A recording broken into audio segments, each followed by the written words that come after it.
Recording in progress. Good morning, honorable members of the Select Committee. Let me also extend our greetings to Prof.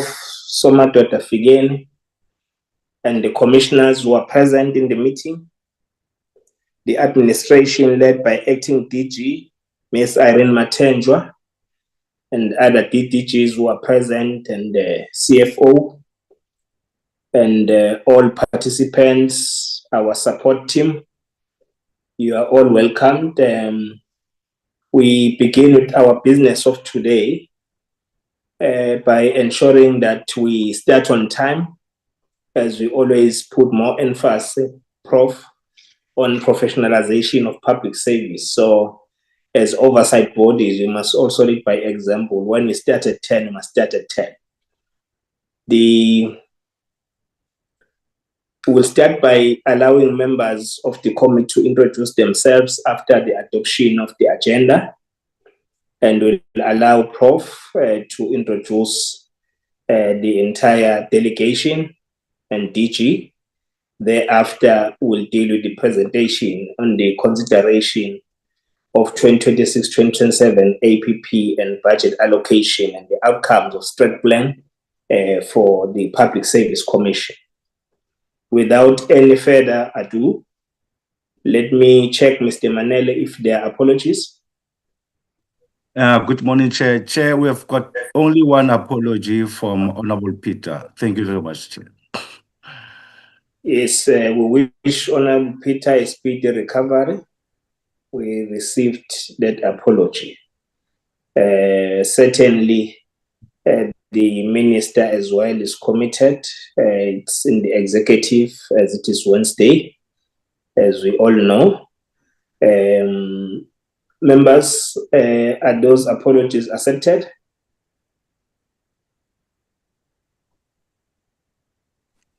Yes, Chair. Yes. Thank you. Thank you very much.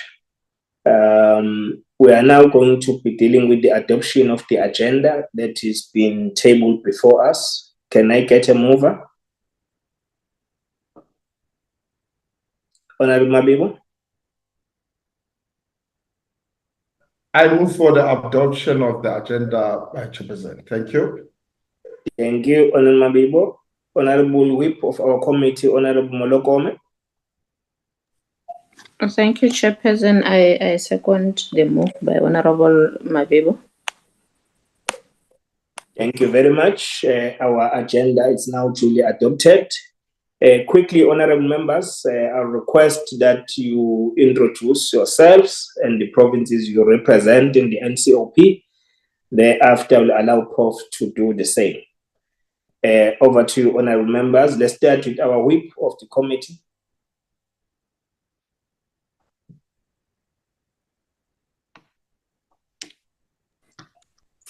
Thank you, Chairperson. I hope you are able to see me. Yes, you can see. Thanks. Good morning, Chair and honorable members and the departments and our officials. My name is Regina Mulukomi. I'm the permanent delegate from Limpopo province. I'm also the whip of this committee. Thank you very much. Thank you very much. The next member, Honorable Mabibo.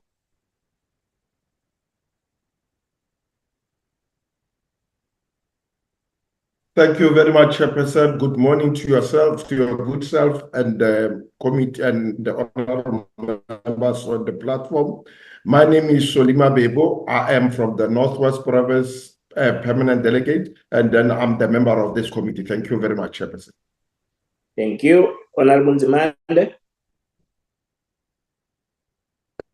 Good morning, department officials, Chair, honorable members. My name is Jalani Waganzimande, hailing from Gauteng as a permanent delegate. Thank you. Thank you. The next member is Honorable Briet.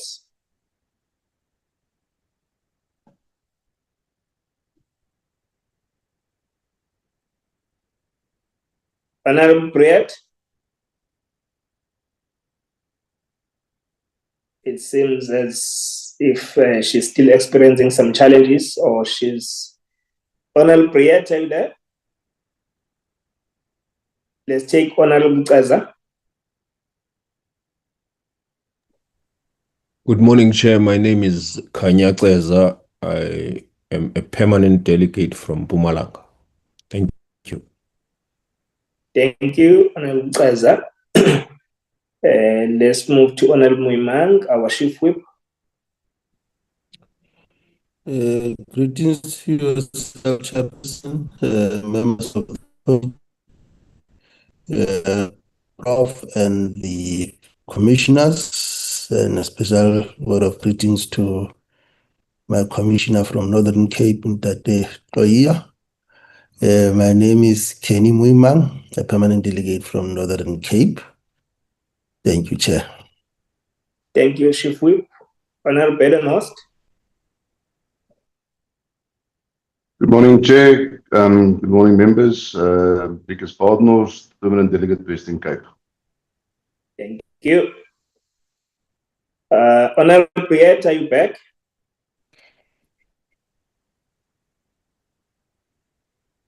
Yes, you can unmute yourself, Honorable Briette. I am a permanent delegate from the Free State Province. Yeah, no, we understand you. You experience some technical challenges over there. Okay. Yes, here in Parliament in my office is insane. Sometimes I have signal, sometimes I lose, sometimes my office floods. I'm here in a backward side. Now we'll switch offices. I'll give you my office. It's fine. All right. Now let's move. I think members who are present have done their introductions. Honorable Skir Kocher, I've not seen him here. Let's then move and allow Prof. Figen to introduce the delegation. Over to you, Prof. The chairperson, of the maybe just Public Honorable Service Committee. Skeerkogel, Chairperson. Honorable Skeerkogel has an apology for this meeting. He is writing an exam today. Oh, okay. All the best to him. Thank you very much. Chair, please note my present. Chair, please note my present. My apologies for joining late. Oh, okay. Now you can introduce yourself, Honorable Makesini. It's fine. I'm Honorable Mandisa Makesini, permanent delegate from Free State. Thank you very much. Thank you. Over to you, Chairperson of the Public Service Commission, Prof. Figen. Thank you very much, Honorable Chairperson, Policy Counter, and honorable members. It's such a privilege to be invited to this committee on this very important matter, because we always report to you. My name is Somadoda Fikeni, the chairperson of the Public Service Commission. With me, I do have quite a strong delegation of commissioners. I do have Professor Commissioner Makanya, who is a resident commissioner in the National Office. I do have Commissioner Advocate Neo Sipoti, who is... sorry, Prof. Can we request them to open their videos as you introduce them? Thank you. Oh, I will then start with Commissioner Prof. Makanya to open his video so that he can be seen as we introduce the members. Commissioner Makanya. Yes, good morning, Chairperson. Good morning, Honorable Chairperson of our Select Committee and all the honorable members. Good morning. Thank you so much, Chairperson. Thank you very much for that, Commissioner Makanya. Commissioner Advocate Neo Sipoti, Resident Commissioner Northwest.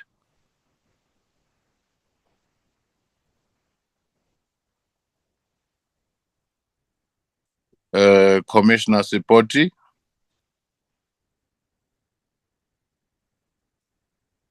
Whilst she's trying to prepare to open her gadget or to connect, can I move on to Commissioner Errol Magaman, who's a resident commissioner in the national office.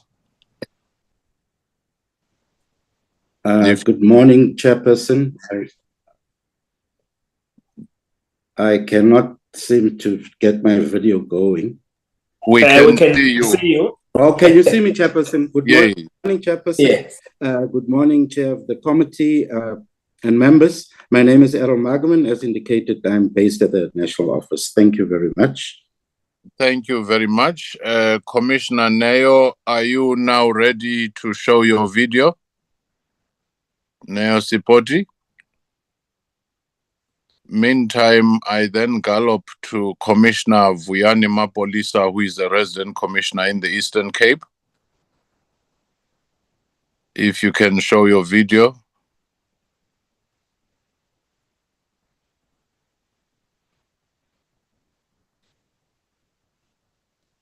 It looks like they are struggling with their connectivity somehow. Commissioner Koia, you were mentioned.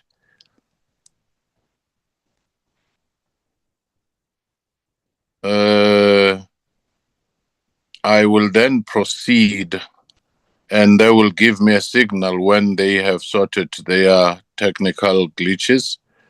We do have the Acting Director General of the PSC, Irene Matenjwa. If you can show your video.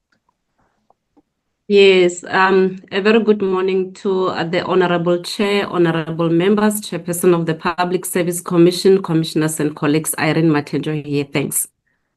Thank you very much. We do have our DDG Leadership and Management Practices, Dr. Kolofelo Sidibe. Kolofelo, if you can show your face.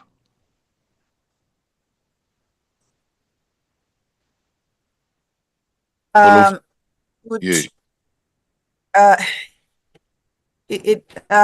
morning, Chairperson, honorable members, commissioners, and everybody.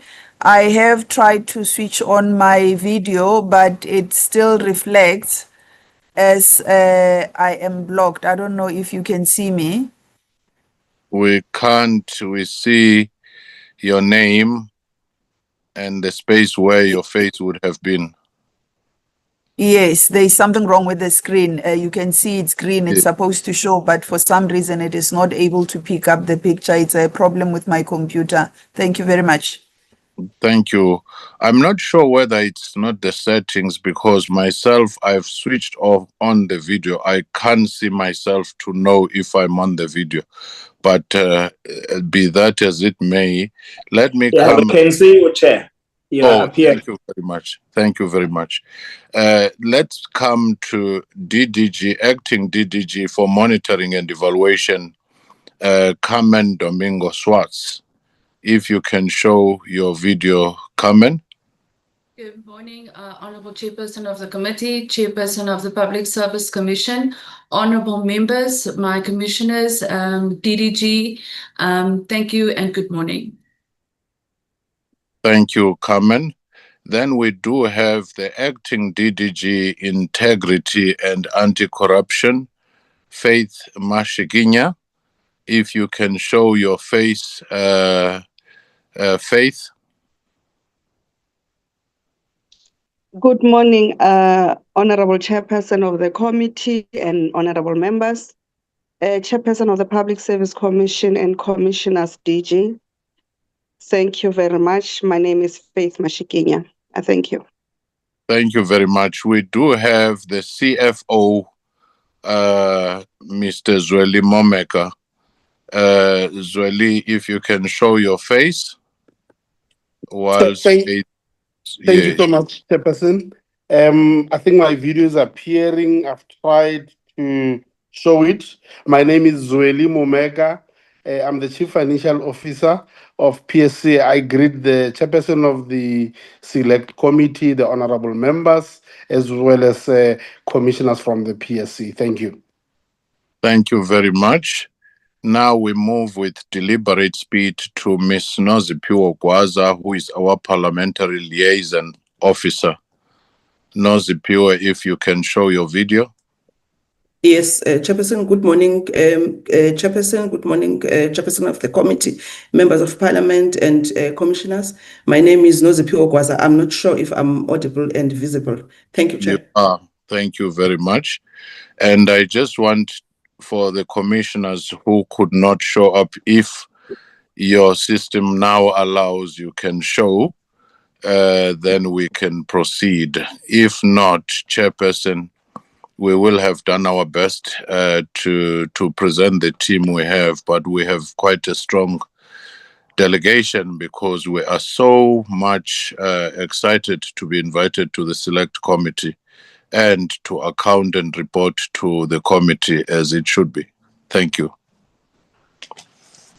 Thank you very much, Chairperson, Prof, and commissioners and the team.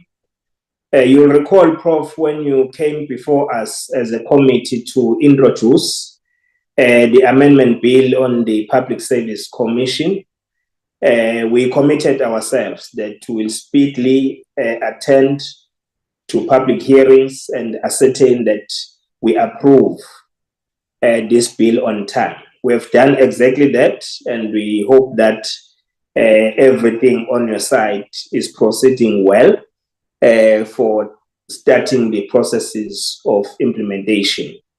We also note that the expansion of the role of the Public Service Commission, which is now going to be having footprint to municipalities, local government as a sphere of government, other public entities, and broader public service in the Republic of South Africa will enhance the work of the Commission and also improve service delivery in our communities.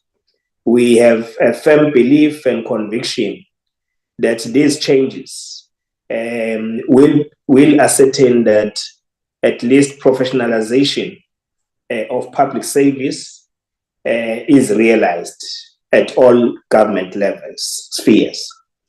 The other area is the moving concern on the low levels of productivity in the public sector, which requires urgent attention. And as we professionalize the sector, as we aspire to build this capable, ethical, and developmental state, those challenges will also subside as we move on with the implementation of these noble ideas, which require public service to act differently and to do a reset in terms of how public service is conducted in the Republic of South Africa. We wish you well on the implementation, as we are going to be taking us through on how the APP of the department and what the strategy also entails. We are happy to welcome your audit opinion on the unqualified audit opinion, hopefully without matters. If there are matters, those matters will need to be attended to with speed so that we are able to have a clear audit opinion without matters. With those few words, I'll then therefore request Prof, the chairperson of the commission, to take us through the presentation of the APP and the budget allocation. Over to you, Prof. You are welcome.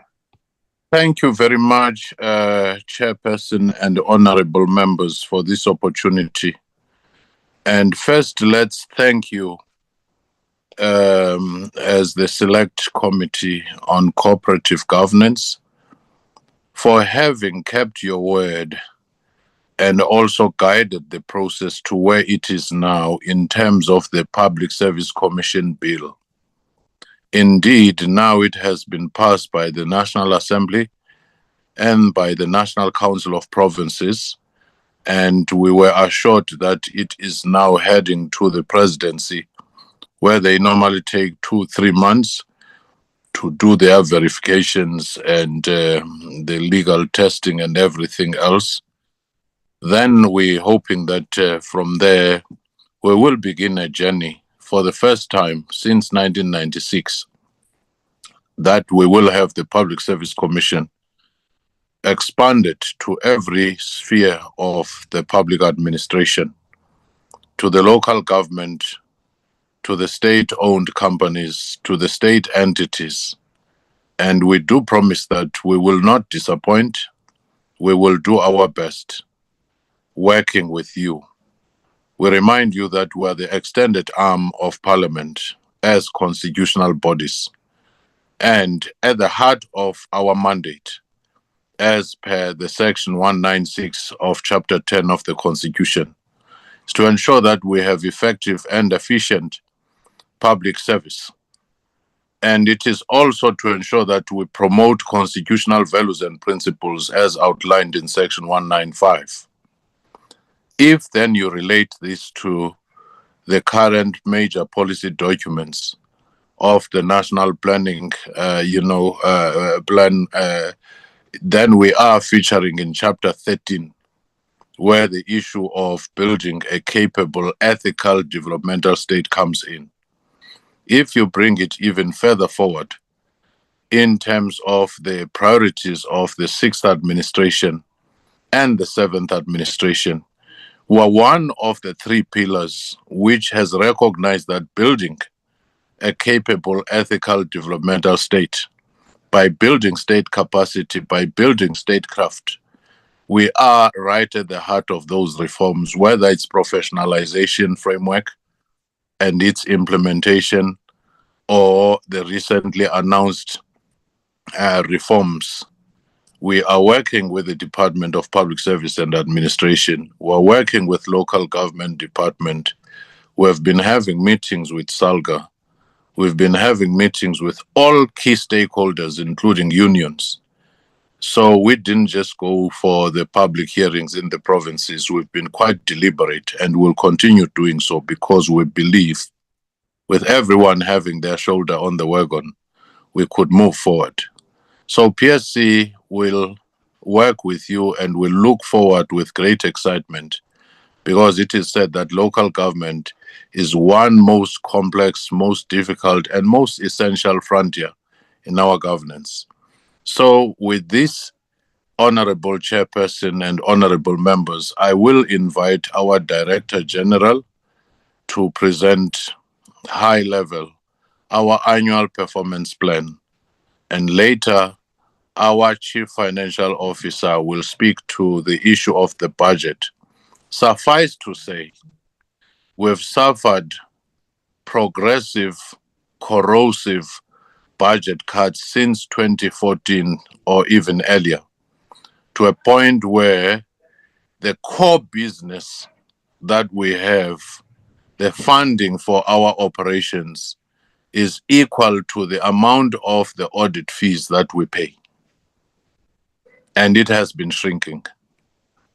We've engaged the Ministry of Finance, we've engaged the Minister of Finance and the portfolio of Public Service and Administration to say, with such expanded work, which has been expanding, we're barely surviving. We're spending more time now fundraising from the UN, from other agencies, and that ought not to be for a constitutional body, which has to maintain its independence. And we appeal to you also to take our plea to all the relevant committees. And we raise this with the Deputy President as the head of government business. Everybody has agreed, and they said we will attend to it. And would like finally that attention to be brought to all the relevant committees, as was the case with the Public Protector, which at least has seen the adjustment of their operational budgets. With that, I will invite DDG and Acting DG Irene Matendwa to come to the fore. You'll recall that our former DG was taken to be Deputy Public Protector by Parliament and the President in February. So we appointed Irene Matendwa, one of our DDGs, to be the acting, Director General in the meantime. Thank you very much. I'll now invite Irene Matenjwa to take us through, and with deliberate speed, CFO will take us through the finances. Thank you very much, Prof. Ikeni, and once more, Chairperson of the Select Committee, honorable members, Chairperson of the PSC, commissioners and colleagues, a very good morning. As my colleague prepares to flight the presentation, Prof has already indicated that we will present on the APP for 26-27, as well as the finances. Nozi, if you can move with speed, but I do believe, Chairperson, that the presentation was shared. So I think it's coming through. Thank you very much. We can move to the next slide, which basically just outlines the presentation, and we will take the committee through the PSC leadership, the legislative mandate, the PESTEL analysis, strategic focus and program outcomes, as well as performance indicators, and we'll also deal with a budget review. Just to indicate, as we're moving to this slide, that we have in the last month, one of our commissioners' term of office came to an end. The chairperson met with the speaker yesterday in Limpopo. It's our commissioner in Limpopo, and he got an update in terms of where the process is for filling of that post of a commissioner in Limpopo. Can we skip the next slide? These are the commissioners and these are the executive members. I want to move now to the substance of the presentation. This is the mandate as known to the Select Committee, Public Service Commission being a Chapter 10 institution that derives its mandate from Section 196, amongst others, really to monitor, evaluate, and investigate public administration and personnel practices. We issue directions in relation to matters of recruitment, transfers, promotion, and dismissals. Very important, we promote the constitutional values and principle, and also the maintenance of effective and efficient public administration and a high standard of professional ethics. It's one of the things that we are very much seized with, and also we conduct service delivery inspections and inquiries amongst some of the work that the PSC does. So we can move to the next slide. The chairperson has already alluded to the bill and where it is. We will be guided by presidency once it's accented to. Chairperson, we can now move to the PESTEL analysis, and we'll start with the political trends. Here, basically, we're just highlighting some of the issues that are affected by the political environment. Perhaps the first thing that I want to raise is that the PSC recently has issued an advisory note on the issue of the study group and the participation of public servants. I think it's been in the media. It's one of those emerging risks that we have identified. And the second one would be the potential political resistance to strengthening oversight and merit-based appointments. I think the committee would be aware that there has been amendments to the Public Service Act and to the PAMA Act, and the key amongst others is the devolution of the powers for recruitment within departments from executive authorities to accounting officers. And in terms of the political trends, and please bear with me if I don't touch on everything, I'll just touch on those few things. In terms of the political trends, we are looking at the 7th administration that has really prioritized the building of a capable, ethical, and developmental state, as indicated by the chairperson. Some of the reforms, some I've spoken to, including the professionalization framework, which places public sector reform at the center of the national development. The PSC bill, as indicated, and its intents for broader public sector governance oversight.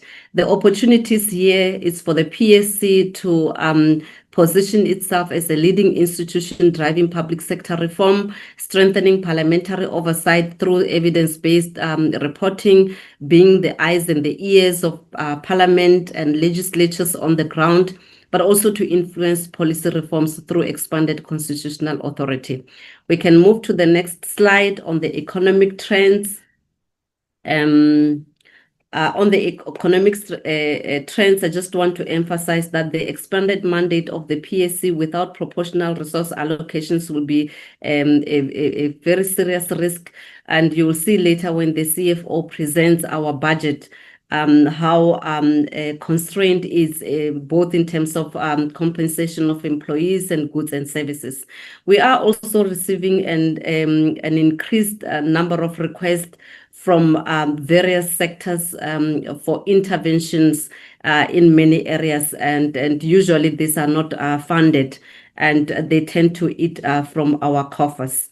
Some of the economic trends, we are also observing a number of institutions that are returning funds to the fiscus. The PSC has met with the Land Commission and the minister in that space. We have been to the HRD Council as well, where the sitters have returned a lot of money back to Treasury, the money that could have been used within the system to achieve service delivery objectives. And some of the opportunities for the PSC would be to work with National Treasury to identify inefficiencies within the public administration, but we don't even have money to do this kind of activity. Chairperson has indicated to the minister and highlighted a few of these activities that we could undertake. The PSC in the previous financial years has focused on activities such as IT and functional accommodation as well, to look into how those sectors could really benefit service delivery and make a lot of savings. If you look at, for instance, the procurement of the ICT at SITA. We believe that every percentage improvement in governance effectiveness delivers significant fiscal savings through reduced corruption, litigation, maladministration, and service delivery failures.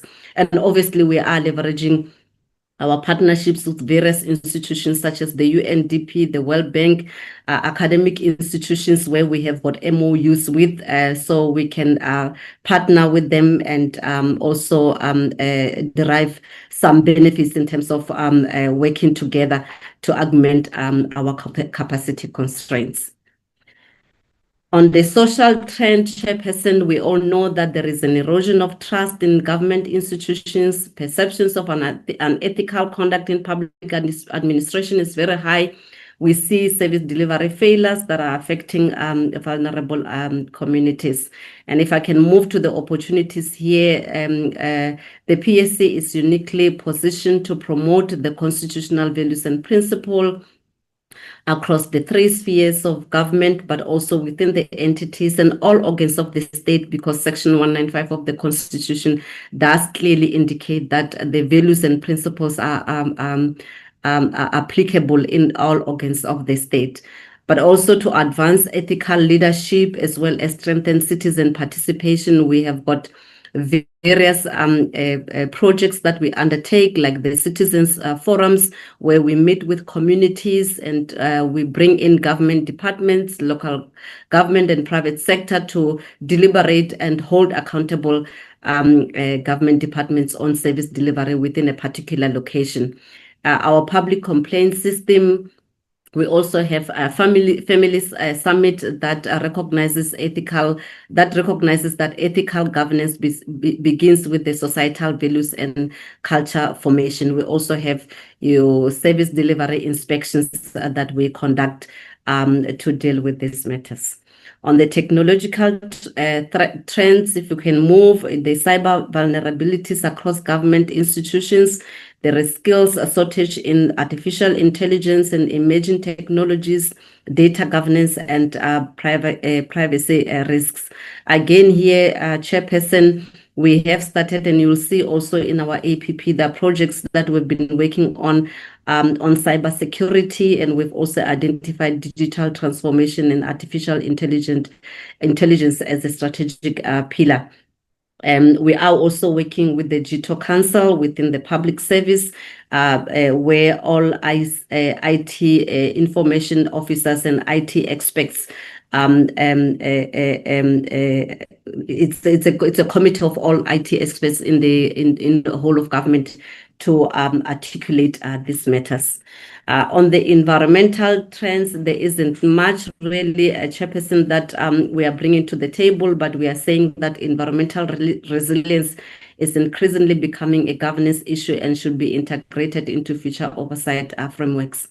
On the legal environment, we are experiencing various incidents where our work is being taken on review. We are spending also money on court cases, and we are defending our cases. And I think so far we have not lost any case, but also that strengthens the existence of the Public Service Commission. As you know, Chairperson, we are a very litigious society, and we have to defend our work. The bill as well, it's on its way. The reforms that one has spoken to in terms of the Public Service Act, the PAMA Act, and we have got the Protected Disclosures Act that also affects the area of our work, and so on. So we want to become the principal constitutional guardian of public administration, strengthen consequence management, and the PSC bill really presents the most significant institutional reform of the Commission in decades and fundamentally changes its future operating environment. We can skip the next slide. That is the Commission. And then we move on to the strategic plan for the 5 years, 2025 to 2020. And Chairperson, what we are saying is that the strat plan is anchored on 4 outcomes. The first one is a strong and well-functioning Public Service Commission. The second one is improved management of HR practices and sound labor relations in the public service. The third one is improved service delivery for responsiveness to the needs of the citizens. And the last one is improved compliance with the ethics framework and the constitutional values and principles. Our strategic focus mainly the effective and efficient public administration, that is our key business, ensuring stability and continuity during 7th administration, as indicated by the Chairperson, and also how the PSC influences the space through guidelines and strategic engagements on various public service and admin practices, the reforms that one has spoken to, strengthening our networks and partnerships, but also resource mobilization to enhance our capacity. We can skip the next slide. Chairperson, I now move into the programs of the Public Service Commission. The first one is the program 1, which is administration. This program is mainly around our corporate services. It has got 9 output indicators, which I'll be taking the committee through. The first one is the audit opinion, which we are hoping for an unqualified audit outcome. The next one is the vacancy rate, the 10%, which is a norm. We want to maintain that norm of 10% vacancy rate of the funded staff establishment. Then we are also looking into our HR policies in line with the professionalization framework, where we'll be reviewing this to make sure that we are in line and in sync with the reforms, and we'll be looking into 5 of our HR policies. The payment of our valid invoices, this is not negotiable. 100%, we've been keeping up to the 100% for the last couple of years. The triple BEE suppliers, including special group appointed, we're targeting 70%. And we will be having 4 stakeholder engagement with our stakeholders out there. And then, Chairperson, we are also looking into issues of occupational health and safety for our office. For our office, we have got 11 offices, and we'll be producing a report in that regard. We've already working with the Department of Labor and Employment. And also there is 1 output indicator on the state of readiness of the implementation of the PSC Act.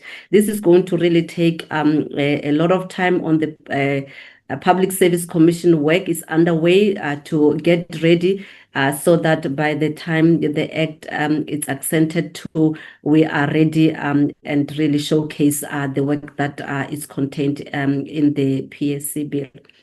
Then the last one, following from the previous, obviously, we would need to review our strategic plan and APP as soon as the Act, the bill is accented to. So that is our program one, administration.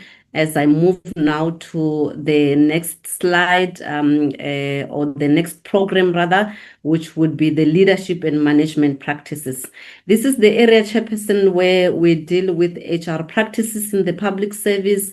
We deal with matters of leadership, management. We deal with matters of sound labor relations. So if you look at the first two output indicators, they are very much related with a target of 80% for both of them. But one is focusing on employees at level 2 to 12. The other one is focusing on grievances of SMS members. And these are to be concluded within 150 working days upon receipt of a case by investigator. So these are the grievances that we deal with in the public service. And then the third one is the report three reports that will be produced on grievance management and efficiency of grievance procedure in the public service. You'd recall, Chairperson, that we always emphasize that grievances must be resolved closer to the point of origin. So departments have got responsibility to resolve the grievances. Only when they're not resolved that they are referred to the Public Service Commission. So we do go in again in the departments and really monitor and see how they are dealing with the grievances. So those are the three reports that we'll be producing. The next one, Chairperson, it will be our own accord engagements with departments for improved labor relations. Again, through this work, we are able to identify and spot those departments where we feel there are problems, systemic problems that are related to labor relations. And basically, we sit down with the management of these departments, the employees and labor, and we begin to engage and identify what are the root causes and how can labor relations be improved in this department. So this is what we call our own accord engagements. And then as we move on, Chairperson, we'll have a manual or a guide on improving efficiency in the management of grievances at departmental level. We'll also have a guide on leadership and human resource management practices. We engage regularly with departments. This year we have targeted 18 engagements on strategic engagements on the implementation of PSC recommendations on human resource management and labor relations, and also looking into the challenges thereof. I would like to move on, Chairperson, to program 3, which is monitoring and evaluation. In this program, we deal mainly with issues of service delivery, governance matters. We look at the organization and administration of government for service delivery. Here, Chairperson, we have got 2 key projects. That is our first output indicator. I did allude to earlier on. It's the work that we're doing around functional accommodation to facilitate service delivery for government departments. You would know that every government department that provides a service is assisted, most of them are assisted by the Department of Public Works and Infrastructure. So we work with those departments and public works and to look at whether the accommodation is functional to deliver the services that are required, maintenance and lease and those kind of issues. The second one is the ICT one, where we work with SITA. You would know that in terms of our previous report that we produced, it actually led to the review of the SITA Act and the repositioning of SITA. So we are continuing also to work with them in that space. The second output indicator, Chairperson, is a mandatory report in terms of Section 1964E of the Constitution that we produce and we table before Parliament on the functions and activities of the Public Service Commission. The third one, very important around some of the recent reforms, is the professionalization framework and the implementation thereof in departments. And then the last one is engagements that the Public Service Commission, these are led by commissioners, where we meet regularly with ministers, and we engage with them on performance of their departments around various indicators, but also we raise very strategic matters that require the attention of the ministers in their own departments. So that is program 3. And the last one there, we're saying we're aiming 100% of those engagements. I move on, Chairperson, to program 4, which is integrity and anti-corruption. Here we deal with matters of ethics, integrity management, and anti-corruption as the title says. We have got about 7 output indicators. And the first one, we are targeting 90% of the National Anti-Corruption Hotline cases that are referred within 7 days of receipt of the cases. We are also targeting 80% of the early resolution complaints finalized within 6 months upon receipt of a valid complaint by investigator, 75% of the complex complaints finalized within 12 months upon receipt of a valid complaint by investigating officer. And we also have 100% of the rapid response complaint finalized within 3 months upon receipt of a valid complaint by investigator. So this one is very critical. Not that the others are not critical, but this is where the Commission has really demonstrated its ability to engage ministers, HODs, director generals around matters that affect our daily citizens. We have been working with the JIPA, where public servants have not been paid their pensions. They're sitting at home. Their papers were not processed. So we call them rapid response.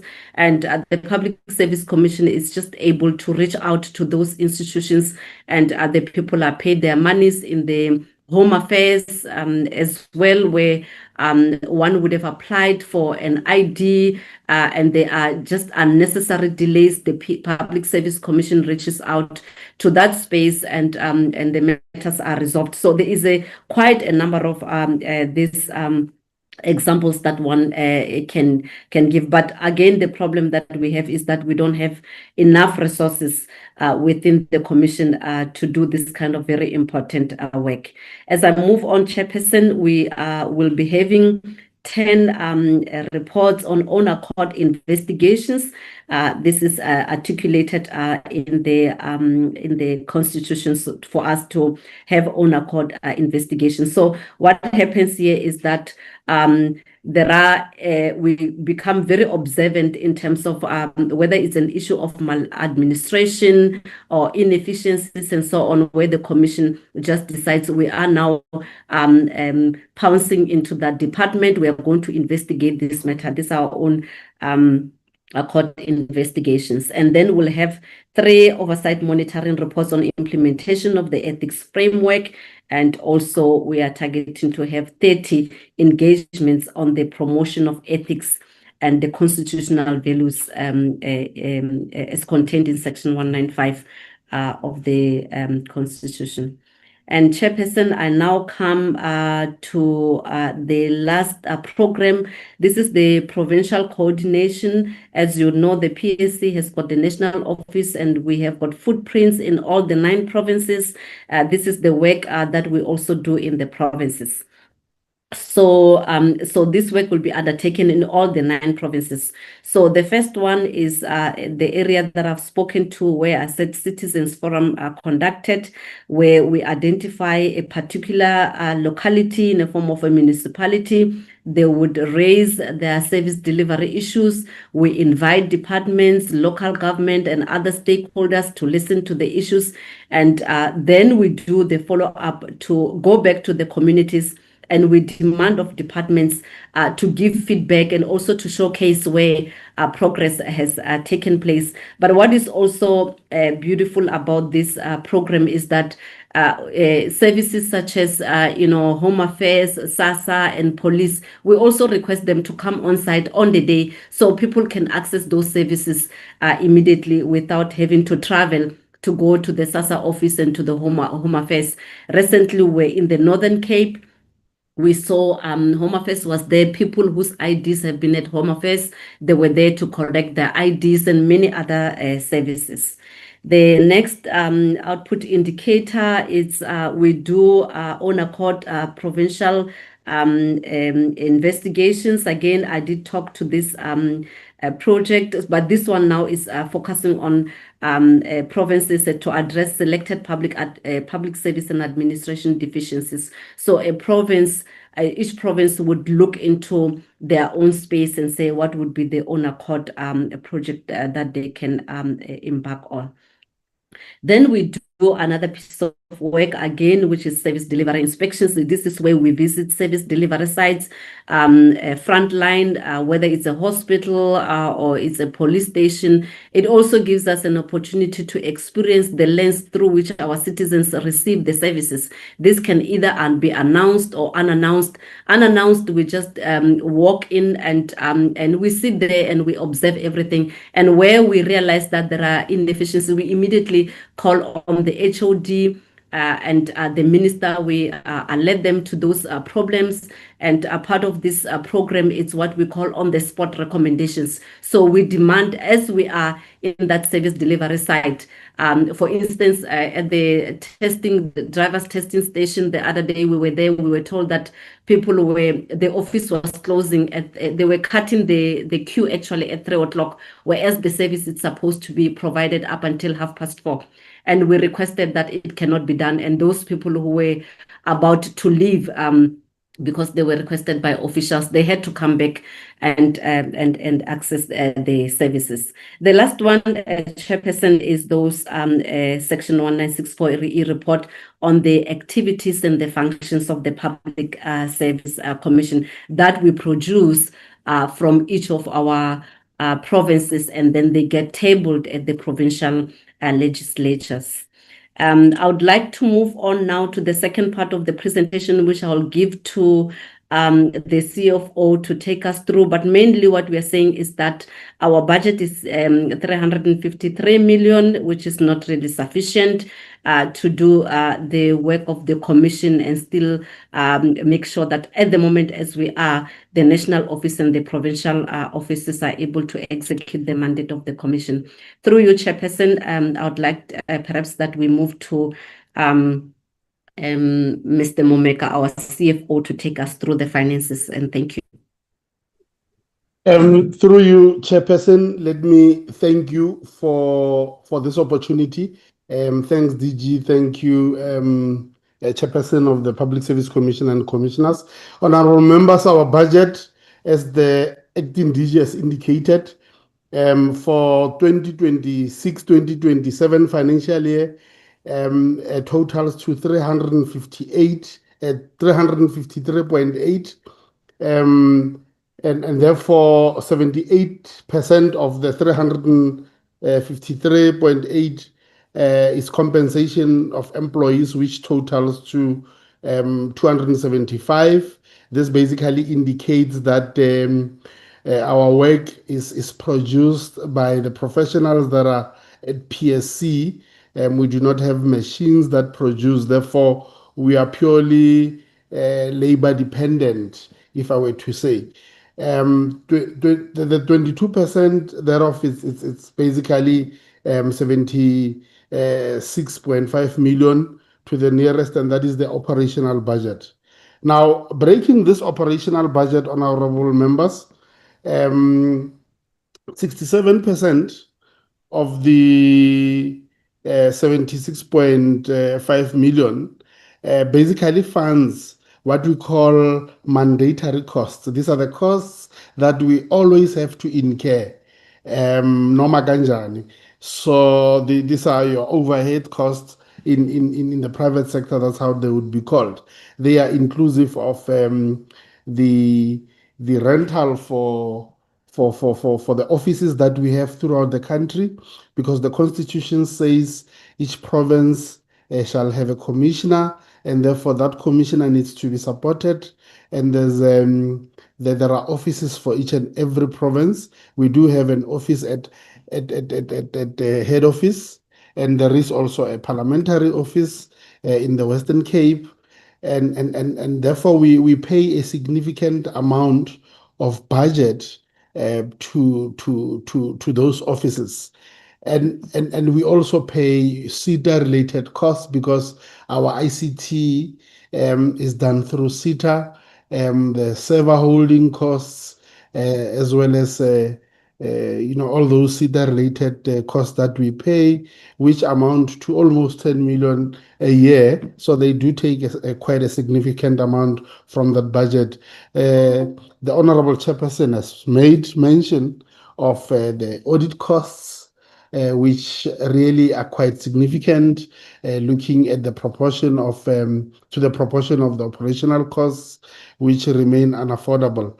And basically, for all that, we are then remaining with just below 10 million to implement the services, the mandate of the PSC. And those are discretionary, but when there are budget cuts, then unfortunately we'll have to reduce on some of the services that we render, like take citizens forums. I mean, there was a year where we could roll out citizens forums throughout the country, but the budget has since shrunk, and there is a slide that I will show to you. I must also indicate that yes, the Minister of Finance, together with our chairperson, and also assisted by yourselves, honorable members, there was an injection of compensation of employees into our budget in this financial year. But unfortunately, that was not supported by any operational budget. The next slide basically seeks to give a picture of our MTF allocation. And honorable members, I invite your attention to those tall towers. Those are compensation of employees' shares over the MTF. And you are also invited to note that the operational costs are marginally just below 10 million, that 9.4 year one, 9.7 year two, and 9.9. Those are the smallest, the second smallest towers, if you could note. And this is where we are basically having a challenge with. And as a result, our budget is growing moderately over the MTF, not drastic increases. I must also indicate to the honorable members that the PSC is a clean audit institution. We have achieved 6 back-to-back clean audits. We are hopeful that for 2025-26, we will still achieve a clean audit, which should be our 7th, but we are hopeful. So the money that is invested at PSC is put to good use. We are not a wasteful institution. We really do not waste taxpayers' money. So if money is invested, indeed, it is put to good use, and administratively so and otherwise. In the next slide, please. The next slide basically gives a breakdown of the budget, the 353, and it's into different programs, as we have indicated. But I invite your attention to the last program, the provincial coordination. You will probably note that it is the second biggest program after administration, and that's where we really investing some significant funds there. But we are hopeful that in future, when the bill has been passed, we should be in a position to invest more. Next slide. We have also decided to include operational costs budgets for all provinces. You will see the history, but also on the other hand, the MTF allocations on the the 3 columns on the right-hand side. And this I must indicate, honorable members, that the figures on slide 30 do not include salaries. They do not include salaries. It's only operational costs.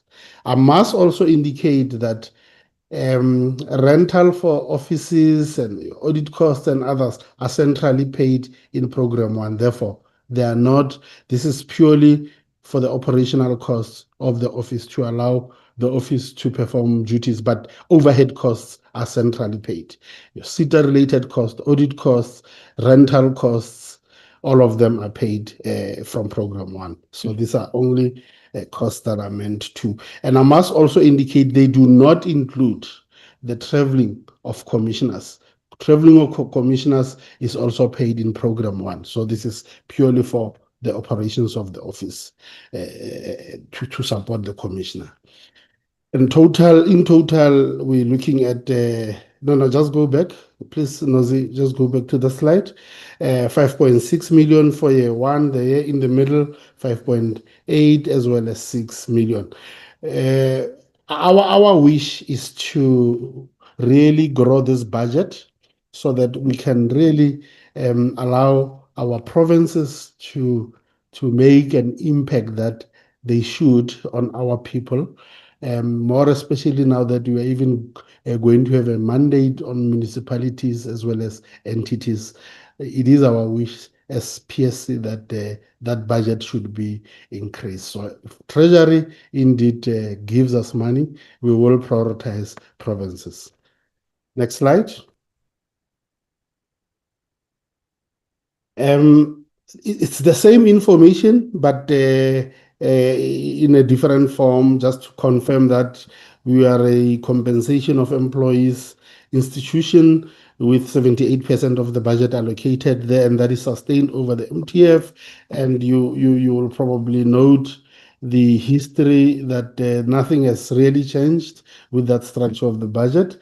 I should also indicate that it's only for 2026, 2027 when our budget has increased the share of compensation of employees from 75 to 78%, and that is sustained over the MTF.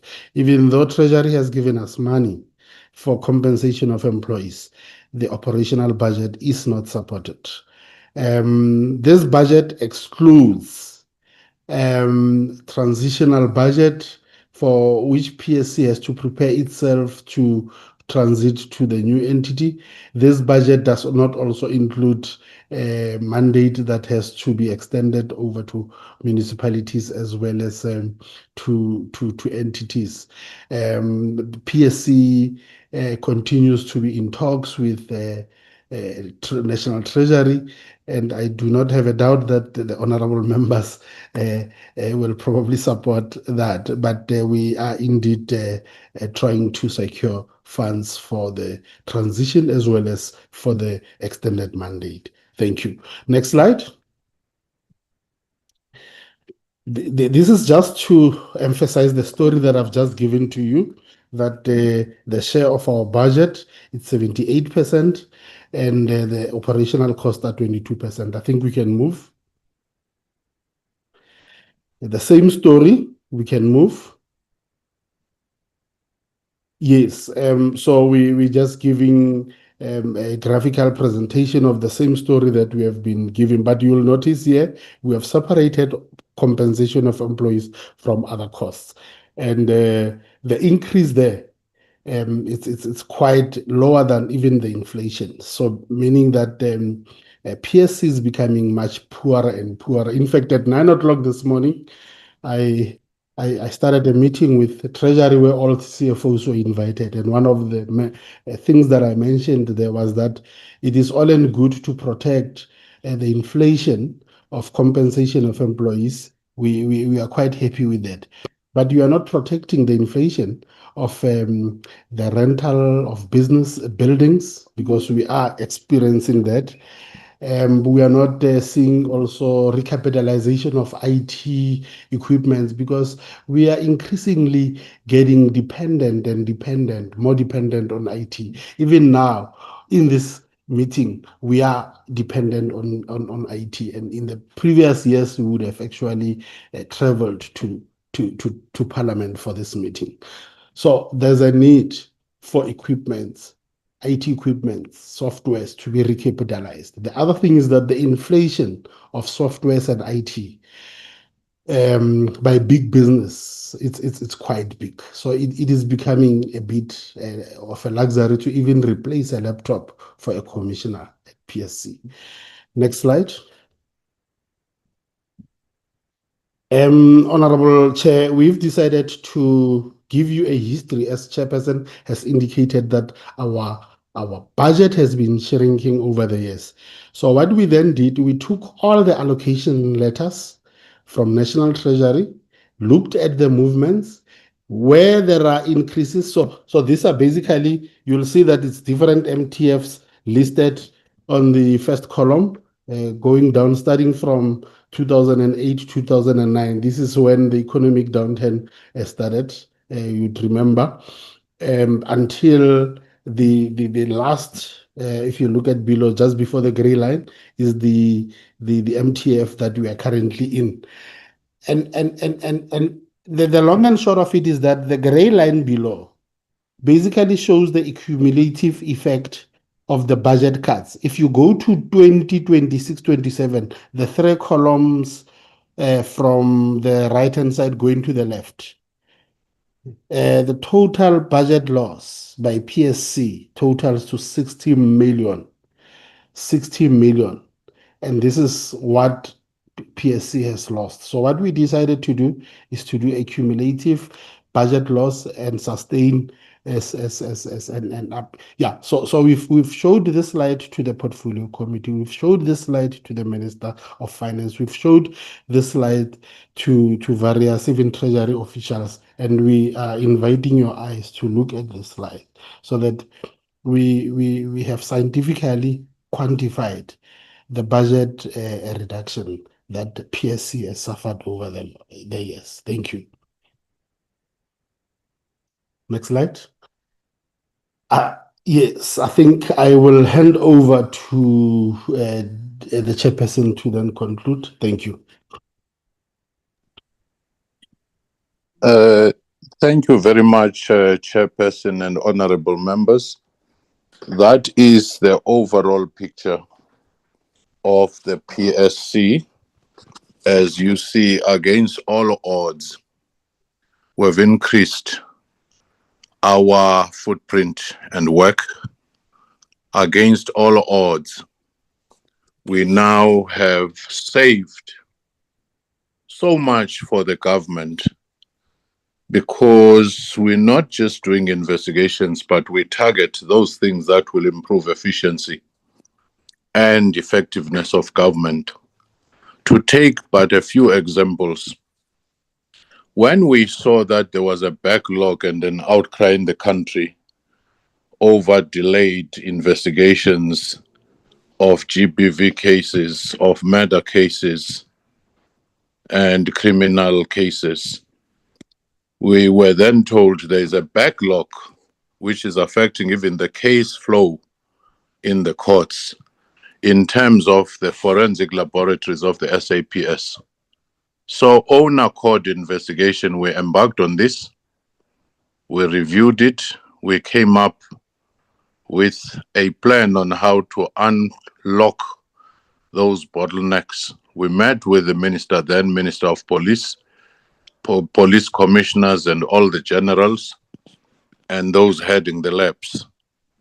And we started seeing the flow to a factor of 90% reduction of those delays, where it included even the fact that for the whole country, the license to analyze CCTV and video footages in cases had not been renewed. So through our intervention, that was done. I don't know how many hundreds of millions through that intervention we might have saved the country. Similarly, during COVID, when we realized that all departments of government depend on the ICT SITA, but they were experiencing serious challenges, downtime of the internet, lines at Home Affairs, lines in the post offices. We then had our own accord investigation of how government IT services function. We're about to make major announcements which will lead to major reforms working with the Minister of Communication and Digital Technologies. Similarly, as the DG said, with the accommodation which is centralized around Department of Public Works, where in some cases buildings had been left and it had become an eyesore in many municipalities that public works buildings were the ones left where criminal gangs were hiding, and it was leading to urban decay. So we've since engaged the department. Suffice to say, even in the forensic laboratories in KZN, the relocation that was highly publicized into a new venue, it was one of our recommendations as the PSC. And now we're working on a range of other things. We've even said, Minister of Finance, if you work with us and you just inject a few funds, through our mandate of improving efficiency, we can save billions and billions for the country. Because including that issue of people who have been on suspension for years with full pay, we've fought, we've publicized it, we've highlighted it with the department, we've put pressure to a point now where it is being reduced. The same with the issue of ghost workers. So it would take one injecting a small amount, maybe just 30 million to PSC, to save the country billions. Because even the issue of digital revolution, where we have centralized data, biometric system in place, where people cannot do fraud in one province and they are fired and they reappear in another province. So working with you, fellow honorable members, I think we can go far with your support, because the real crunch is in the local government sphere. That's the last frontier that we have to confront. The Madlanga Commission has demonstrated in one case or two cases of Eguruleni, of Tshwane and so forth, how this corruption has reached industrial scale and how we ought to fight it ferociously, all institutions mobilizing towards this. So with your support, we do think that we will go far, and we are good stewards in terms of governance ourselves, because we have to be exemplary. But we look forward to working with you, Honorable Chairperson and honorable members. I thank you. Thank you very much, Prof, Acting DG, CFO, and the entire team for the comprehensive and detailed presentation.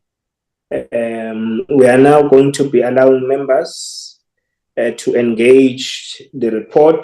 That interface will assist us to pinpoint on the other challenges that may be existing, but as well commending the work, the good work that is impactful that the Commission is executing. Honourable members, this is your time.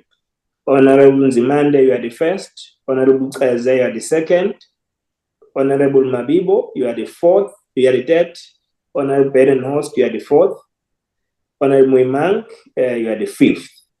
Then our whip and other colleagues will take them. Let's start with you. Please, the principle of 3 to 5 minutes is applicable. Thank you very much. Over to you, Honourable Nzimande. Now, Honorable Chair, you know, I'm always very short. Mine is on a principle based on the experience we have with the Public Service Commission. Its success has always been dependent on whether the departments are implementing their recommendations. And we have been saying that must change. So I want just to check in terms of these plans, whether there is any paradigm shift that will make whatever plans they come up with to have an impact, because previously no impact could have been identified. That's one aspect. But linked with that, Chair, is the question that says, is the Public Service Commission, in terms of these plans, have they gone a step forward to deal with the issue of the resource challenge in terms of making sure that its decisions, if not implemented, or recommendations, if not implemented, they are able to take the departments through litigation process, because they have been saying previously, because of resources, they can't do anything.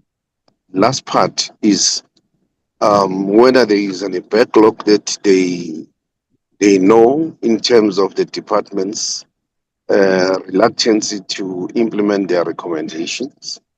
How many of those cases which will serve as a baseline to their plans, and what interventions have they employed to ensure that at least they deal with those matters or those cases. I would appreciate also the age of those cases. Thank you. Thank you very much, Honorable Zimande. You're within 3 minutes. Thank you. We then move to Honorable Gaza. Thank you very much, Honorable Chairperson, colleagues, Professor Somadoda Fikeni and his team, rather his capable team, which demonstrate that South Africa indeed does have capabilities. I commend the fortitude that is displayed by the PSC in terms of the available resources, the amount of work vis-a-vis the available resources. But what I despise the most is the attitude of the National Treasury. I said this yesterday. To enable these institutions to discharge their work maximally, and therefore would propose that there should be an injection into ensuring that services are rendered by this PSC. When they spoke, Chair, about the issue of dealing with IDs, I immediately remembered that at one point I was deployed in Emakazeni, and at one point I was deployed there in Elias Mutsualedi in Ward 30 and in Elanspraid Farm in Ward 28 in Steve Chwet. People have a problem of white farmers who are closing the gate of their farms to even allow people to go and apply for IDs. People get old in those farms without having identity documents, even though you can track them, that they were born here through schools, one, and through hospitals. Now, I just want to check how the PSC will get into this space, because it's frustrating. People cannot go on to school, to tertiary education. They are stuck in those farms. And when we try to get in, the immediate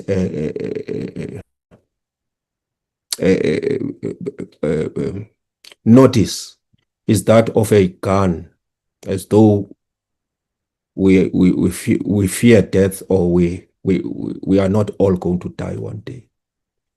So when we try to help the people, the gates are closed.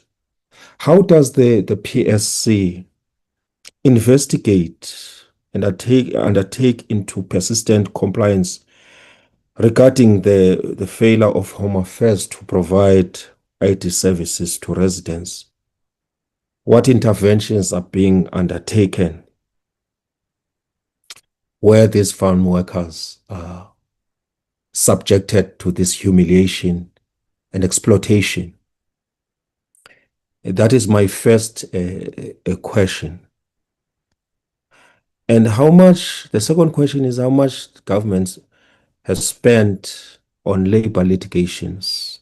What percentage of grievances stem from the unfair recruitment, political interference, acting appointments, and performance management disputes? When they mention the issue of officials and provincial officials emerging in another province, recycling failure, Chair, you know very well that we are seized with these challenges in municipalities, and how do they ensure, in light of their professionalization mandate, to ensure institutional memory, despite that the insult by National Treasury to actually do it? Because I believe that the attitude of funding of this institution is inextricably linked to the institutions that are borrowing South Africa money, and therefore to the policy that is at play in the current government to cut budgets, to erode the state, and to plead for privatization at the cost of service delivery to our people. And I believe that is the circumstances. You can't separate. You can see that in Western Cape, for instance. In the Western Cape, you don't need to separate ideology from service delivery. In the Western Cape, it is the taxpayers who are actually serviced at the expense of those who are in squalor. Right? As you move towards the conclusion? So towards the conclusion, I do think that there needs to be deliberate support, financial support to enable a functionality and proper implementation of what should characterize the work of the PSC. Thank you very much, and sorry for being long. No. Thank you very much, Honorable Chair, that it was important. Let's then move to the next member, Honorable Mabibo. Thanks for Honorable Chairperson. Let me just stand on the protocol already established. Let me just go straight to the question on slide 9, erosion of trust in government institution. What can be practical ways and means to restore trust in society at large by government institution? Can it be on the constituency level or administrative level too? And then the second one, slide 8, economic trends. As Public Service Commission, do you have any challenge in attracting skills, or is it the problem of salary packages or both? On the same note, issues of skills may arise when skills are viewed as academic knowledge but lack the necessary work experience. How can the state address this to integrate them? And then the last one, governance failures at municipal level. To what extent can the PSC make a difference in how municipalities are being led and managed. I thank you, Chairperson. Thank you, Honorable Mabibo. We'll allow Prof and the delegation to respond. Request that we become brief in our responses, but addressing what honorable members have raised. Over to you, Prof. Thank you very much, Honorable Chairperson, honorable members. I'll try to be brief and see if my colleagues can also augment. On the enforcement powers, you're glad to know that the PSC bill, once enacted, says our directions and recommendations cannot be ignored. They can only be challenged by being reviewed in courts. That's already one step ahead in terms of enforcement. Number two, I think with the profile of the PSC and its effectiveness and its approach of shifting from a punitive approach into engaging on a developmental partnership where possible, where we meet with the ministers, with the MECs, with the premiers, we have suddenly seen an uptake in terms of implementation of our recommendations. And also some of the departments have now started approaching us to say, can you help us with this and that governance issue or even that investigation, and come up with recommendations, something that we had not seen before. So our profile rising has also attracted respectability. And sometimes we work with the other institutions such as the AG, Public Protector, and many other entities. That combined becomes a multiplier of force. On the issue of the IDs in the farms, we would be interested, Honorable Ceza, to take that matter up with the Department of Home Affairs and with the municipalities in the area, even if it also means meeting with the agricultural farmers forums and so forth, because with elections coming, we're also working with the IEC to make sure that issues of the issuance of IDs become a priority. So we would be interested to get evidence of that and see how widespread it is and take it forward. On the issue of discipline management, indeed, we've been on that particular matter. And one of the things that we have identified is the fragmentation of government, which makes sure that in one area, municipality, they do their things, parliamentary employees, they do their things, those under the Public Service Act, they do their things, each department does its own thing. So working towards a single public administration, standardizing, and therefore capturing data that will have biometric dimensions to it, and digitizing and digitalizing as well, that particular data will make sure that a person who disappears in one province doesn't reappear in another province, which we have seen in one case. One HOD had done wrong in one province, she was removed, went into another province, became an HOD, removed for the same kind of behavior. Guess what? Next time he had become a DG, which means she was failing upwards. Then had we had that system, it doesn't matter who connives around the recruitment process or a panel, the computer will simply say, not this one. So we are working towards making sure that we get that particular system, because that's how many other countries are doing it. It would deal with many, many, many other challenges, whether corruption, people who are blacklisted, and.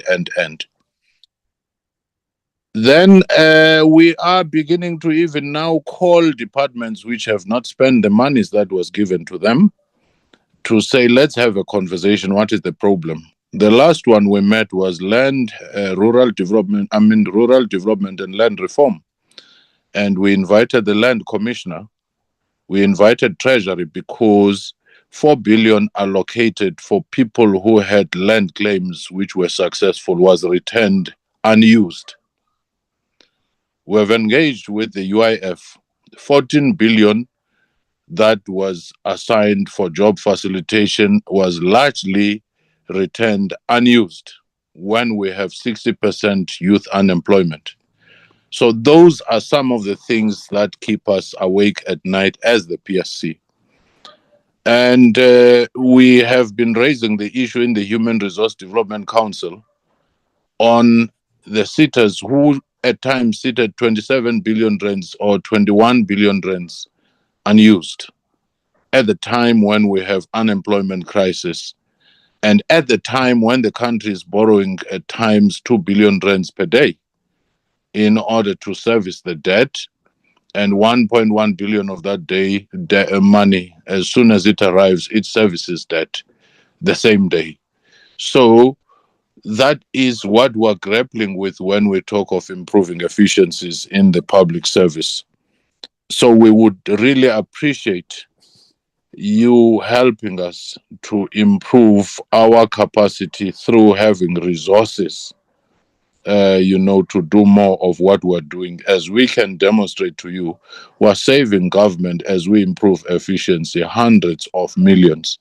And all what we needed is a small injection.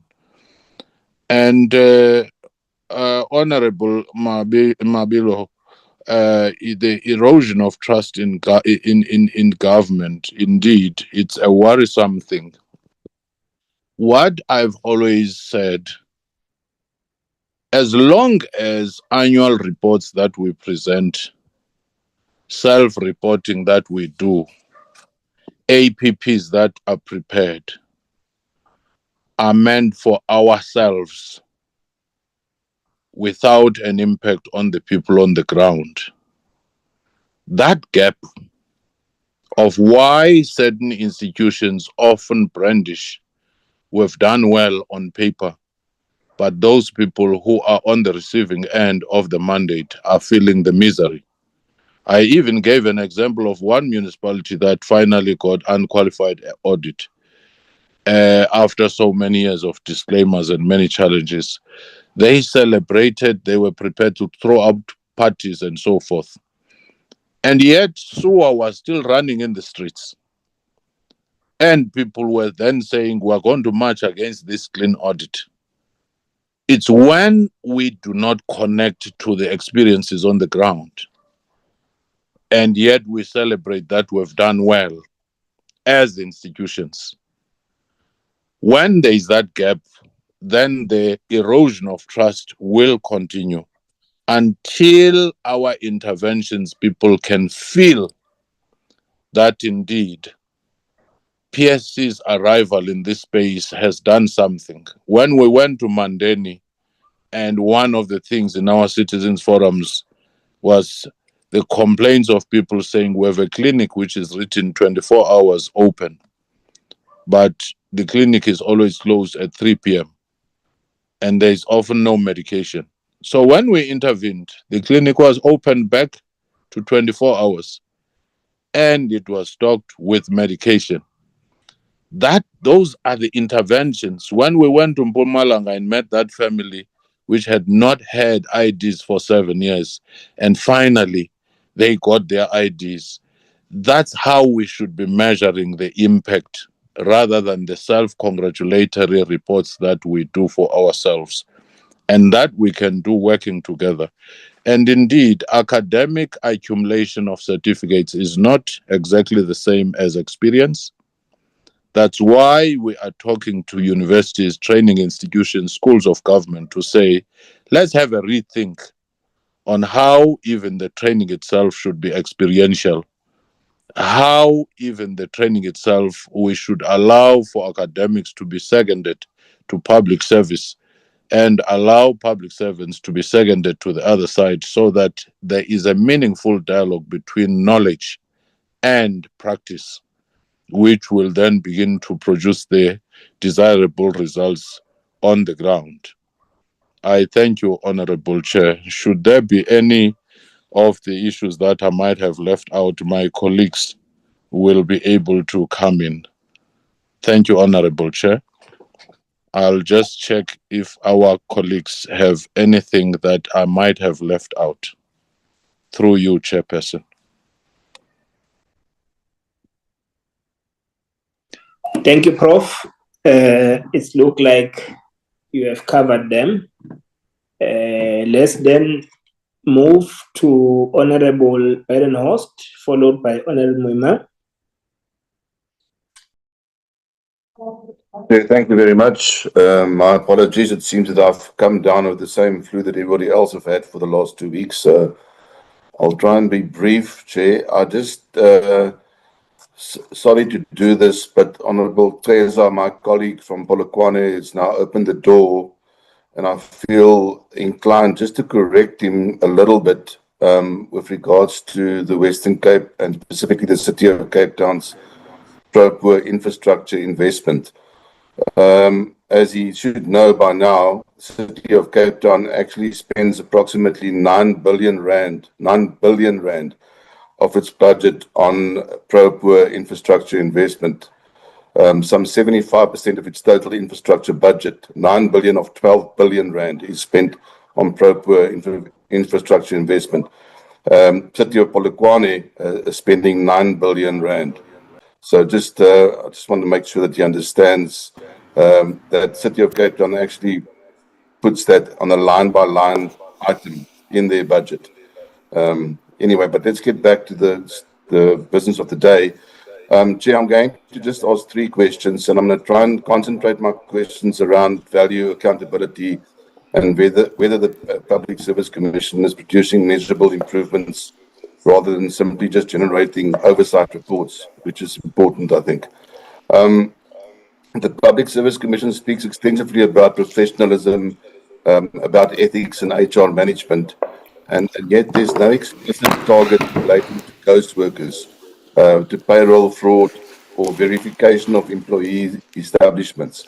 So given the pressure on the public wage bill and the Public Service Commission's constitutional mandate over personnel practices, I'd like to know how many departments have been subjected to payroll verification or employee establishment audits in the past 3 years, and how many ghost workers or irregular appointments were identified, and why does the APP contain no dedicated indicator or target aimed at detecting and eliminating ghost employees across the public service?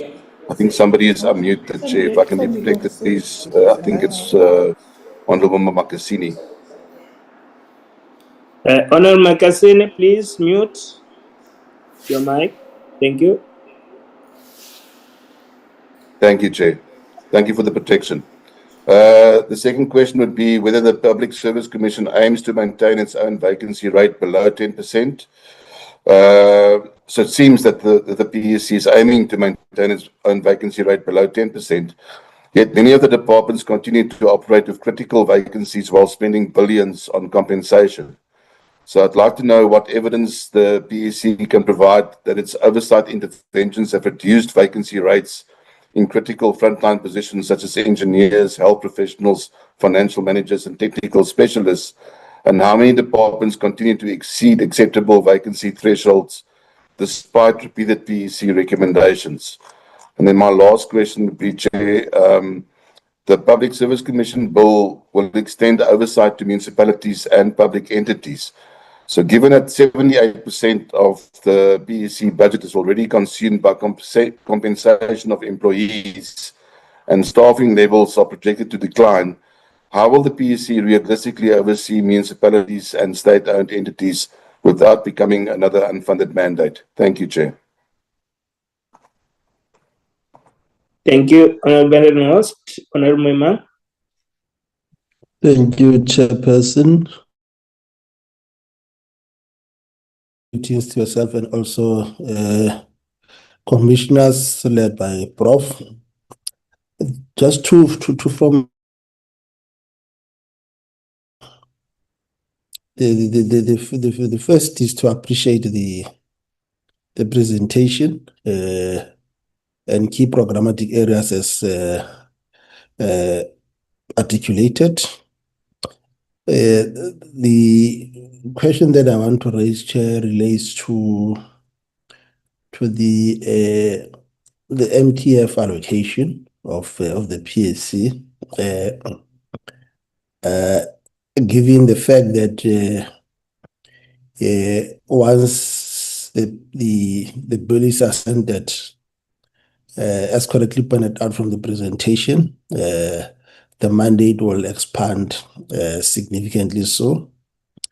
And clearly from the presentation and also as led by the Prof, the budget is not keeping pace with the responsibilities, given the fact that the bulk of the fund is locked up in compensation, but not limited, but limited in terms of operational flexibility. So now the question is, how will the PSC deliver the expanded mandate with the constraint funding that they have presented? And in terms of planning, what contingency measures do they have in place once the bill is assented to? Because it is important that we appreciate the fact that definitely with the 26-27 financial year, we are still waiting for the president to assent. But I suspect planning, budgeting must be in place. It will be important just to get a sense in terms of the interaction that the CFO has alluded to in terms of his interaction with the has it captured the remaining 2 outer years in terms of implementing the amended PSC bill. The second one relates to the specific in relation to the Northern Cape, particularly in terms of its declining and low budget allocation. I can see that over the MTF, it remains below 500,000. For 26-27, it's 460. For 27-28, it is 480. For 28, it is 491. And I can assure the commissioners and the meeting that with the expanded mandate, the commission will be overstretched. An example will be the municipalities must always pay to the AG when it comes to auditing processes, because you can imagine the commissioner having to travel from Kimberley to Port Norloth, which is more than 800 kilometers. Effectively, it is going to be too much, and therefore the remaining outer years has to be re-looked into, so that we are then able to ensure that the province is able to accommodate the expanded mandate, which will then stretch the PSC budget, not only in terms of regional department, because now it will have to factor in the municipalities, which I can assure you that in terms of distance, it has always been an issue in terms of cost of service delivery. Thank you, Chairperson.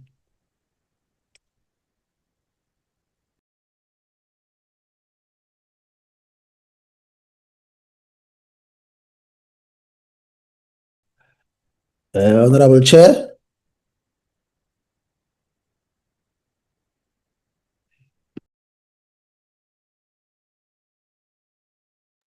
Thank you very much, Honorable Muimank. Honorable Molokome.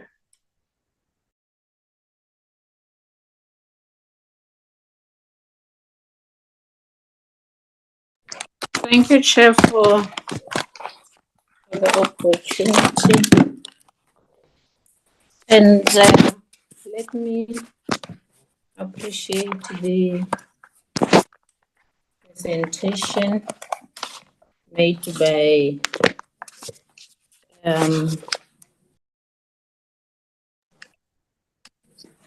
Let me appreciate the presentation, Chair. I was just checking if my camera is working. No, thanks, Chair. I think some of the questions that I wanted to ask, my colleagues has covered me. I'm going to be very short, Chair, and straight to the point. In slide 11 on oversight, I think some of my colleagues has touched on that.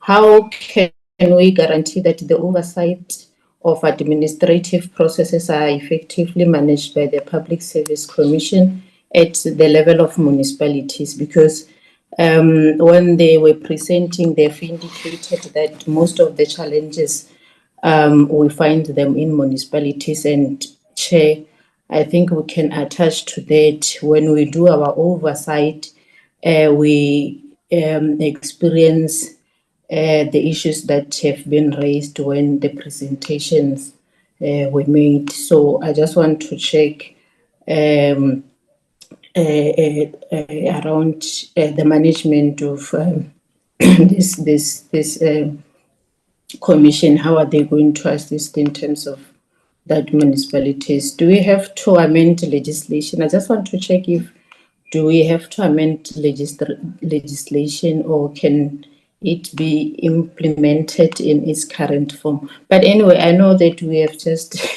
amended the legislation for us to be able to deal with the issues that have been raised in the in this committee. Slide 10 on fiber security. What specific remedial actions can organizations implement to effectively mitigate cyber risks across different time of frames and short term and medium term and long term? Because I still remember, Chair, when I was still in the municipality, one of the issues that we had come across was the issue of this cyber risk, where you even find that the monies of the municipalities are transferred from one account to another, and they were not able to get who really transferred those monies. So I just want to check around that issue, whether this risk can be mitigated through the help of this Public Service Commission. Chair, the last question that I have is based on the under-mentioned aspects questions. Many municipalities has not adopted to the new era of technology in how they are administrating their affairs in the ITC. So I just want to check, how can the Public Service Commission assist in bringing ITC development into the local sphere of government? And what can be the benefits of using ITC advertisement in the procurement space? So those are the questions that I had, Chair. Thank you very much. Thank you very much, Honorable Molokome. Can we then hand over to the Chair and the team to respond? Thank you very much, Honorable Chairperson and honorable members. First, let me say we appreciate some of the comments and insights, not because we have all the answers, but because we believe you trigger something in the questions that you are raising, and it helps us when we revisit our programs on the approach, on the priorities, on the sequencing. We will co-create this future together, reporting back to you. We may not have all the perfect answers coming back to you, and we never really even fool ourselves. Even when we are with ourselves, we are our hardest critics, because we always self-introspect. The first one, on the issue of ghost workers, we have engaged the Minister and the Department of Public Service and Administration because they set the norms and standards, and they are the ones who primarily were supposed to be receiving the information. And we have raised the issue to say, how do you keep on issuing regulations every other year if you can't track them because you say you issued them, they are decentralized?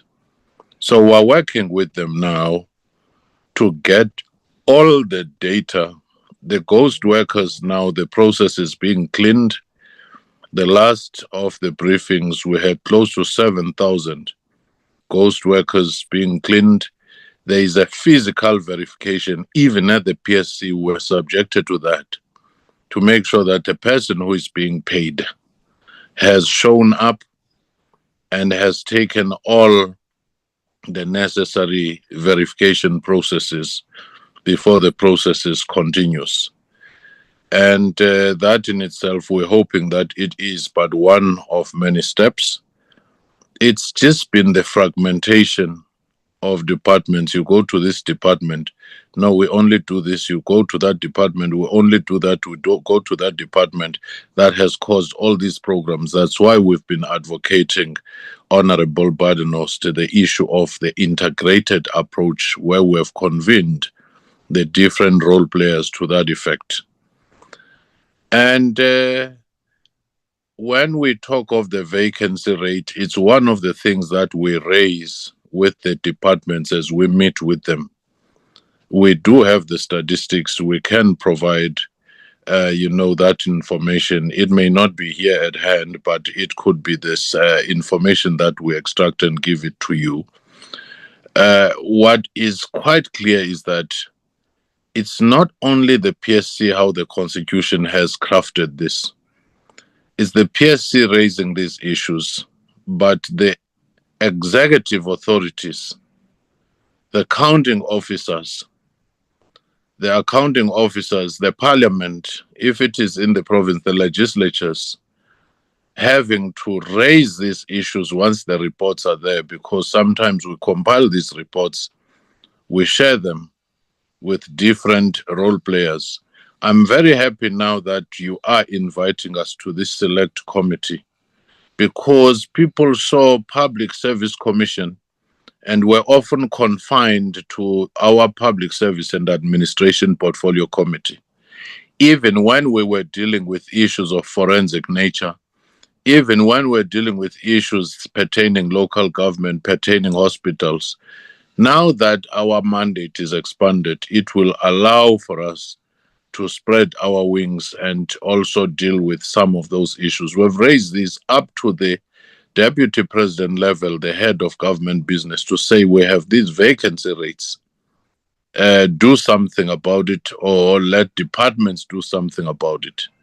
And we've raised these with the Speaker as well to say, this is what we're seeing, not only vacancy rate, the discipline management problems and many other things that are there. On the issue of the delivery of the expanded mandate, the very bill itself, for it to go through, has a business, plan. In other words, it costs what will be the implications of transition. So if the bill is passed, we're setting up a meeting with the Minister of Finance. That transition and the implementation of it has a very specific bill that was stipulated. If it is followed through, then the capacity will expand, and it will expand exponentially, because in some provinces you only have 10 staff members, including cleaners and security, in that 10 to deal with the entire province. And now when you add municipalities and entities in that province, it means that province has to be beefed up in a fundamental way. Yes, we do work, national officials do work with the provinces, but we ought to have more on the ground. So we're hoping that that will also help. But we should keep an eye on other reforms, such as your white paper on local government, such as your proposed digitalization, of the public service, and many other reforms, professionalization framework, we shouldn't just look at one bill. We should be saying, how do we support cumulatively all these reforms which are taking place? Some will be triggered by commissions such as Madlanga, and some are already underway. That is how state will be built and, refocused. And we're also saying, how do we collaborate such that Auditor General's report is not read in isolation? When PSC has a damning report on a particular department, because the selection of cases by the AG makes the department look good, we should have mechanism where these constitutional bodies or any other investigations on a particular department are all combined and read at the same time. Some would have a Human Rights Commission report or PSC report, AG report. Then you find that the one that is often privileged would be the AG report, which strictly states that we mainly sample. What if the things that have been sampled have not actually been covered? So that is one of the things that we should be looking at on how, as we approach the local government sphere, we do these things, an integrated approach. Cybersecurity, we are not experts in that area. However, the broad principle, just like we are reviewing the ICT SITA, it is at the heart of that. We're meeting even with the security cluster, with the intelligence, with different role players to say, how do we deal with the issues of cybersecurity? And soon we will be exposing commissioners into the training on AI, artificial intelligence, and governance, because on top of the cybersecurity that we have, now we're facing more complexities which need us to be aware of what role AI will play and what governance of AI, so that it is used responsibly, should be in place. So that we've taken into account, and we are also working with the Department of Local Government and in all its pursuances. And also we are reaching out to SALGA to say, let's walk this road, working together, but playing our distinct roles. We've even reached out to traditional leaders and kings, and in order to make sure that our penetration to areas under their administration is not hindered when we talk of service delivery by public service. I think I'll stop there, Honorable Chair, and check if any through you of my colleagues would want to add something. Yeah, perhaps, Chairperson, if I may add something very quickly. Yes, you can come in, Prof. Makanya. No, thank you so much, Honorable Chairperson. Yeah, the question that Honorable Mulukume has raised on cybersecurity is a very critical one, as our Chairperson, Prof. Fikeni, has indicated. Because what then we find in this instance is that there is an increase, in the challenge of cybersecurity, which we have to acknowledge across the board. But we are then saying to ourselves that with this growth, we obviously need to start working very closely on the question of increasing our encryption processes in order to be guaranteed that the work that we do cannot simply just be siphoned out of the environments where we are. And we do know that we can only be successful insofar as ensuring that we basically adopt these kinds of digitalized systems across the board, so that it is not just a forte of particular areas while others think that they can opt out of that kind of an arrangement, because that's where we generally experience a problem. So that's a point that I just wanted to add on this one, Honorable Chairperson. Thank you so much.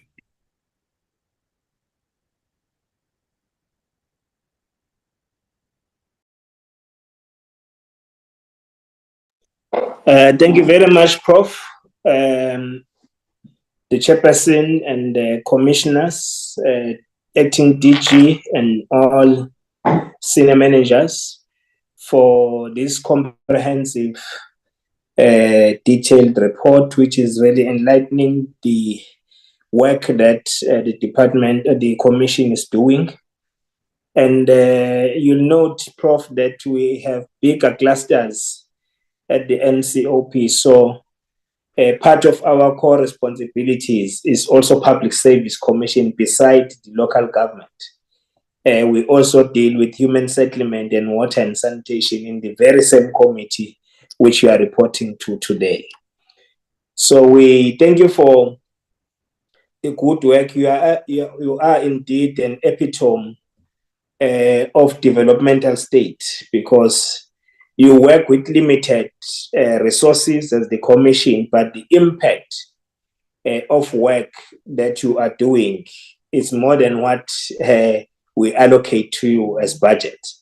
So that is highly commendable. So, but as much as we support you, that mandate should also be followed by allocation.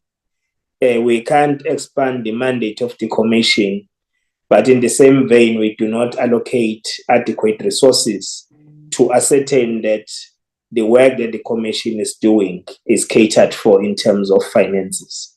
So we are in full support of your call and your plea, and we'll also take this forward to National Treasury as well in terms of more allocation for the expansion of the responsibilities and footprint of the commission. We thank you, and we wish to appeal to all provincial commissioners that as we conduct our oversight in all provinces, we'll be working very closely with provincial commissioners, especially to assess the provincial administration led by the premiers in all provinces, how they are faring in implementing professionalization, also ensuring that there is effective and efficient running of government services to make impact, visible impact to the people's lives, because the government exists solely to change the material conditions of the people and impact on their lives. So the work that you are doing and the reports that you have produced, I highly appreciate it. So with that, thank you very much, Prof. and the team. We are now going to get into the internal committee reports. Thank you for your attendance, and we are looking forward to further engage with you in this, having this interface, so that you can process your reports and also provide support wherever it is necessary. Thank you very much. Thank you very much, Honorable Chairperson. Thank you very much, honorable members. We appreciate the opportunity and we look forward to working with you. Thank you. Thank you, Prof. Sure. Honorable members, we are now getting into the report. Firstly is the cooperative governance, which we deferred in our previous meeting because of technical challenges we had experienced. And we are going to take the public service department as well, then, and look at the template on the report template in terms of our oversight. Without any further ado, I'll request Mr. Manele to take us through on my behalf to present especially the observations and the recommendations. Thank you. Thank you very much, Chairperson. Chair, I'm not going to be long in the interest of time. The one that we have now shared with the members, which will be followed by COCTA, is the one that deals with public service and administration. Members will recall that we have shared the entire report.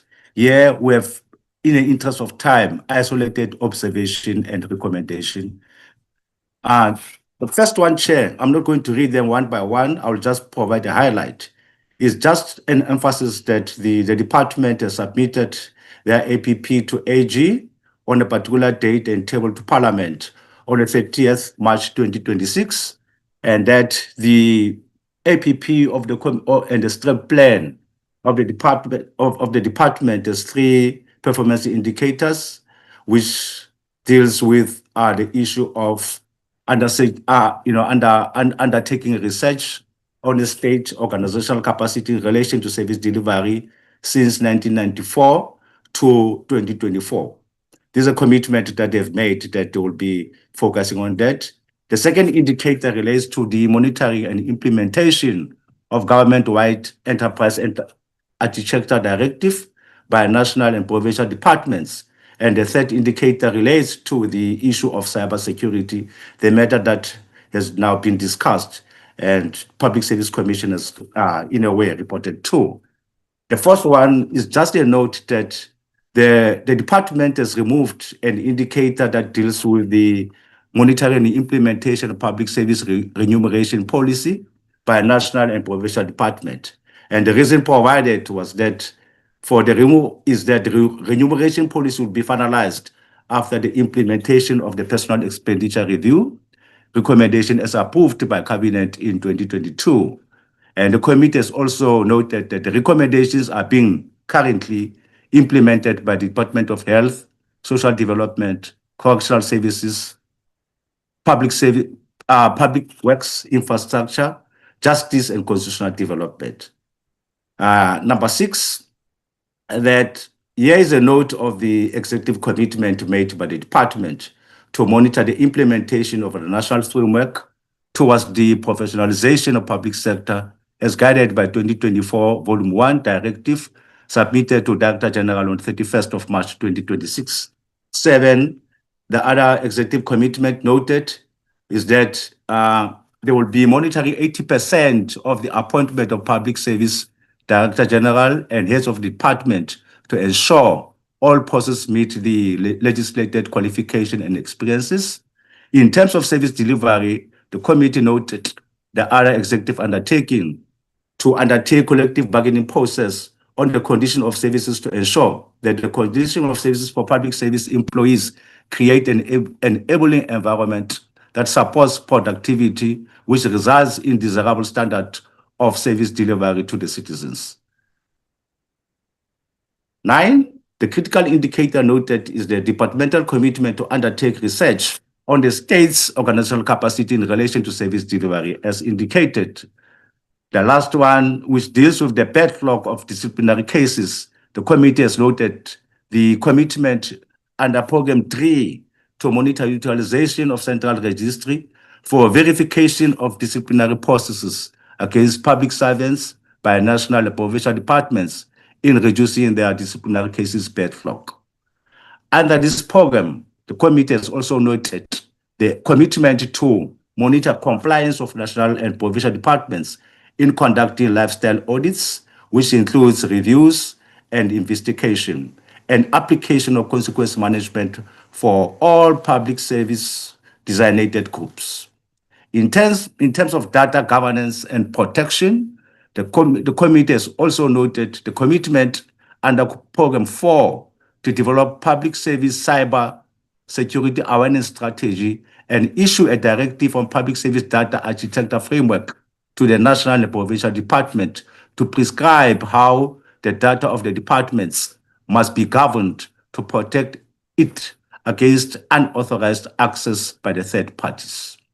In terms of Batupidi principles, the committee has also noted another commitment under Program 5 to utilize budget for monitoring the implementation of complaints and compliments management framework by the department at the national provincial department through Batupidi Principle Forum and to annually assess the status of the implementation of African peer review mechanism, national action plan of identified departments. In terms of support for implementation of lifestyle audit, referrals and investigation, including recovery of funds, the committee has noted that the department will be providing support to 5 provinces and signing a memorandum of understanding with Special Investigation Unit and the State Security Agency.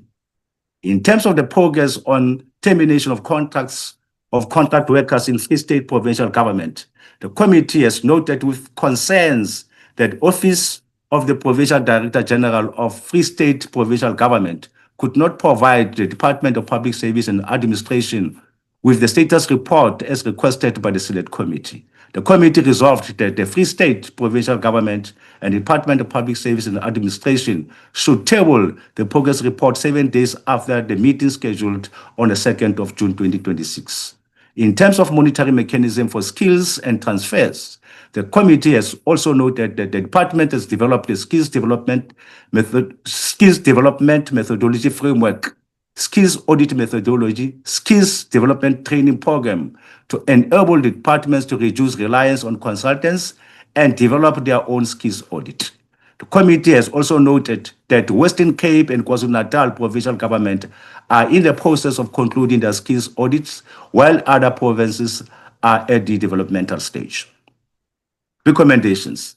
Number one, that the National Council of Provinces knows the executive commitments made in 2026/7 budget allocation of the Department of Public Service and Administration. Number two, that the Minister of the Department of Public Service and Administration provide quarterly reports on the implementation of performance indicators and targets contained in each departmental programs, including the list of provinces supported to implement lifestyle audit and skills audit. Three, that the Select Committee should, during the 2026 parliamentary third term, schedule meeting to engage the Minister of Public Service and Administration on quarterly report on the implementation of their APPs. Four, that the Minister of Department of Public Service and Administration, together with Public Service Commission, should, during the 2026 parliamentary third term, provide consolidated report on the state of financial disclosures and lifestyle audits of accounting officers in public service and administration.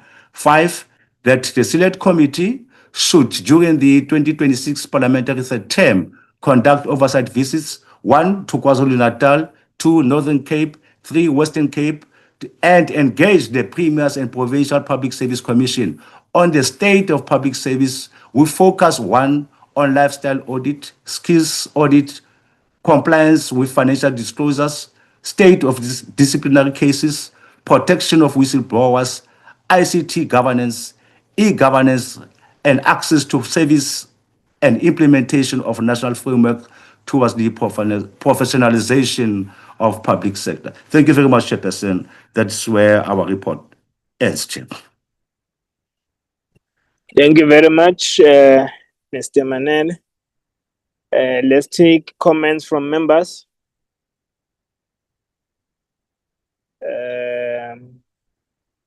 Any hands, or let's get a mover if the report is a true reflection for the adoption. I'll move for the adoption, Chair. Honorable Berenos moves. Thank you. Any seconder? I second for the adoption of the agenda. Thank you very much, Onan Mabibo.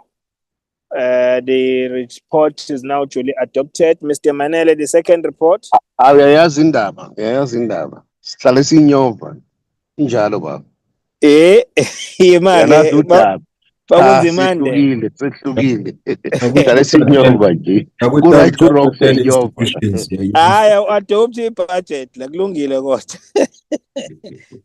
Let's proceed to the next report. Chairperson, thank you very much. This one deals with COCTA, is a consolidated report that includes the Department of Cooperative Governance, the Department of Traditional Affairs, and MISA. We'll first start with the observation for the Department of Cooperative Governance, which is number 1. Observation, here is the matter of compliance issues and the integration. I'm not going to read, Chair. It will just be a waste of time. The information is there. Second one, Zuki.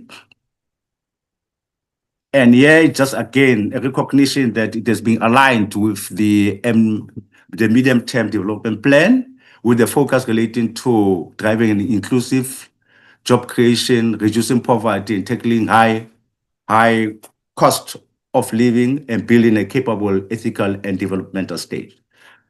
Chairperson, without reading all this observation, which we have shared the report, with your permission, I'll propose that we go straight to the recommendation so that members can understand the practicalities of the recommendation, Chair. Recommendation 1, that here, Chair, we have taken an approach when we analyze their APP that at some stage during the engagement with the Auditor General, during the oversight visit, there's been an emphasis that when we analyze the budget, And we must also be conscious of the experiences that members have engaged during their oversight visit and engagement with AG. And the language that we are using here in terms of recommendation, Chair, is to use that language to emphasize what should happen in respect of the budget vote.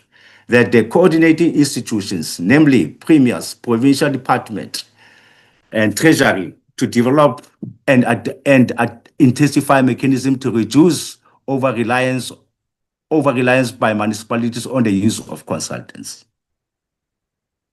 Two, that the very same structures that we're talking about at the national and provincial level should provide full report and action to resolve high amounts owned by provincial departments and public entities to local municipalities, which contribute to municipalities' financial burdens. Members will recall that in the previous year, when the committee engaged the APP and budget vote of the department, the concern was the amount of money that the departments are owing the municipalities. And we are again reactivating that observation in this report, that there's a need in terms of executive accountability and oversight, that should be captured in this report. That the very same structures at national and provincial level should develop measures to strengthen financial management in local government to improve revenue collection, capturing of indigent registry.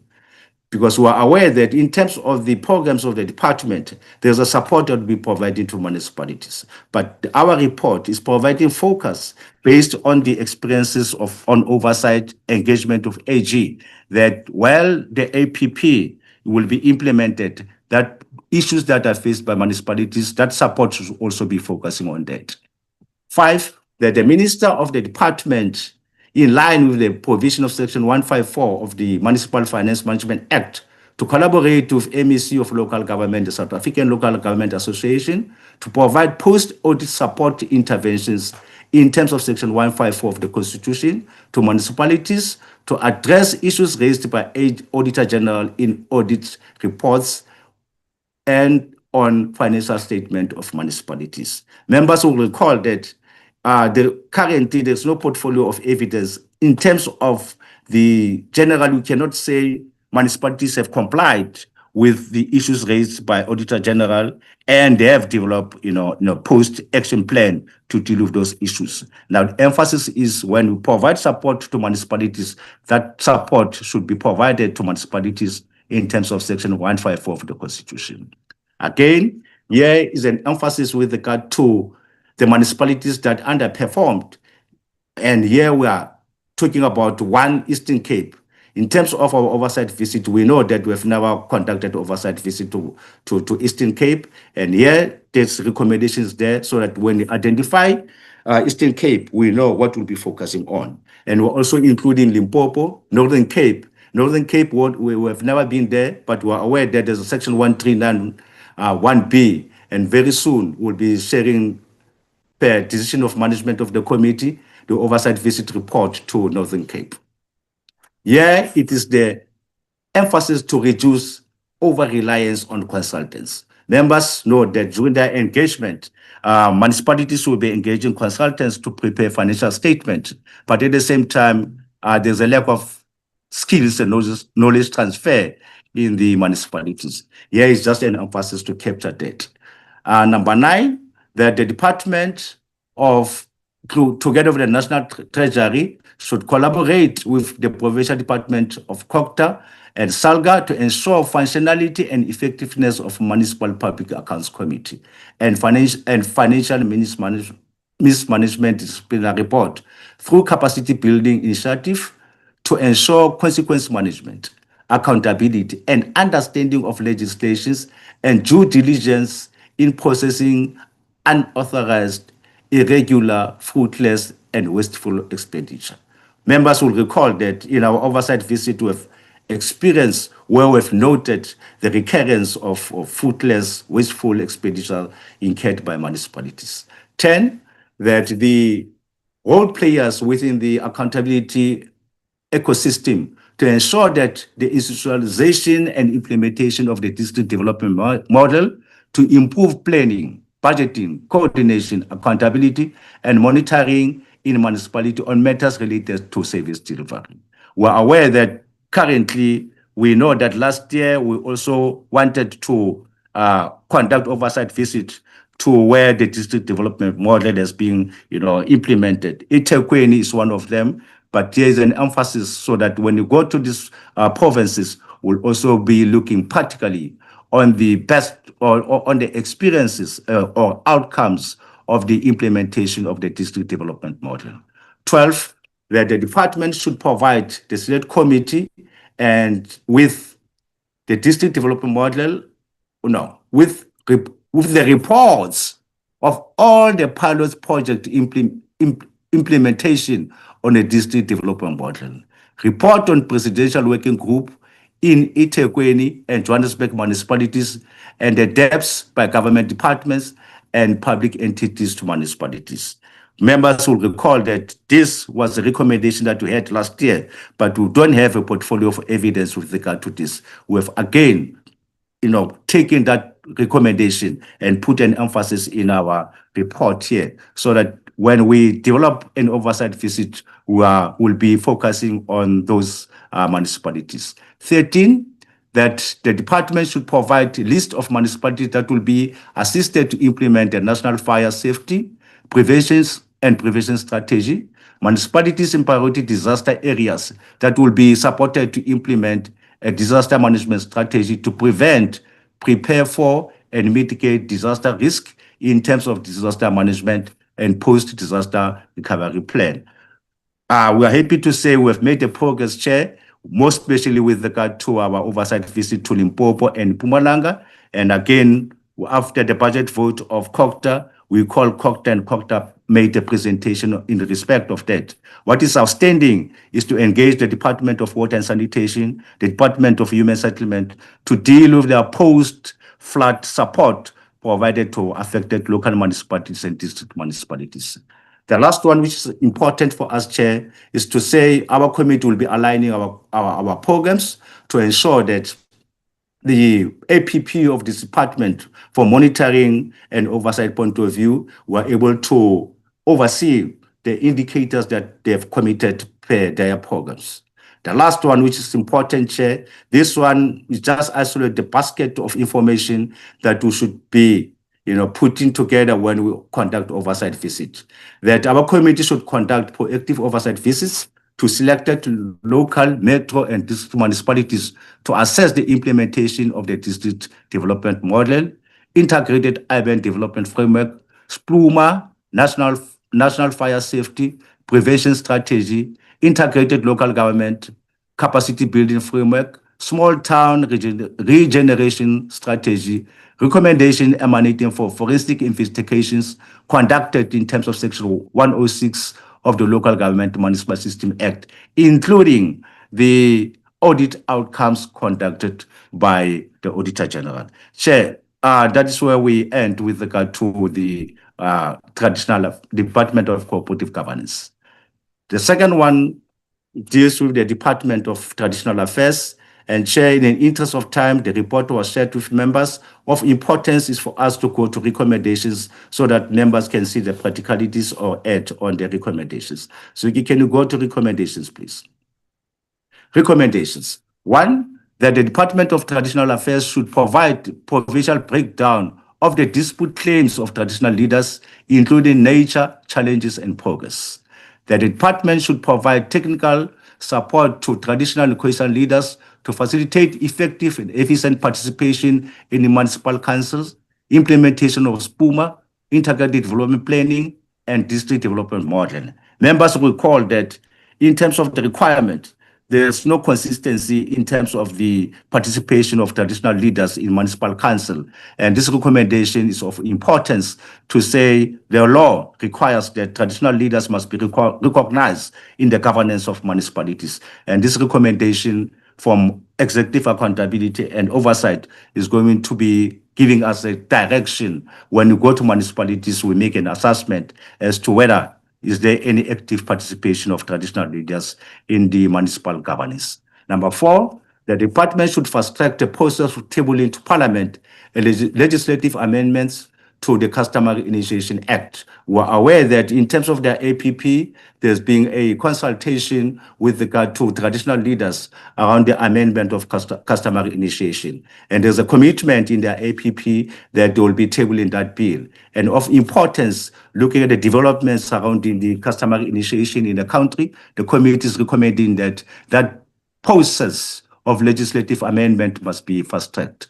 5, that the department should conduct an assessment on how to strengthen the role of traditional leadership within the local government structures, be it through dedicated part in IDP processes or doing city duties like issue of proof of addresses to residences to ensure they play a role in local government. 6, that the department should review how any municipality have functional traditional council and how to enhance their participation in local government structures. 7, that the department should fast-track the process of supporting the development of Khoisan and San languages in collaboration with the Department of Sports, Arts, Culture, and ensure the implementation of language revitalization initiatives under the Traditional and Khoisan Leadership Act. 8, that our committee should align our third-term program to ensure that there is a monitoring with regard to the APP of the Department of Traditional Affairs. The last one is MISA. Zuki's chairperson with permission, same principle, the report was shared. Of importance is for us to focus on the recommendations.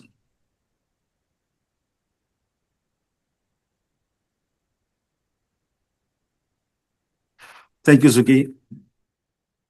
Number 1. Next page, Zuki.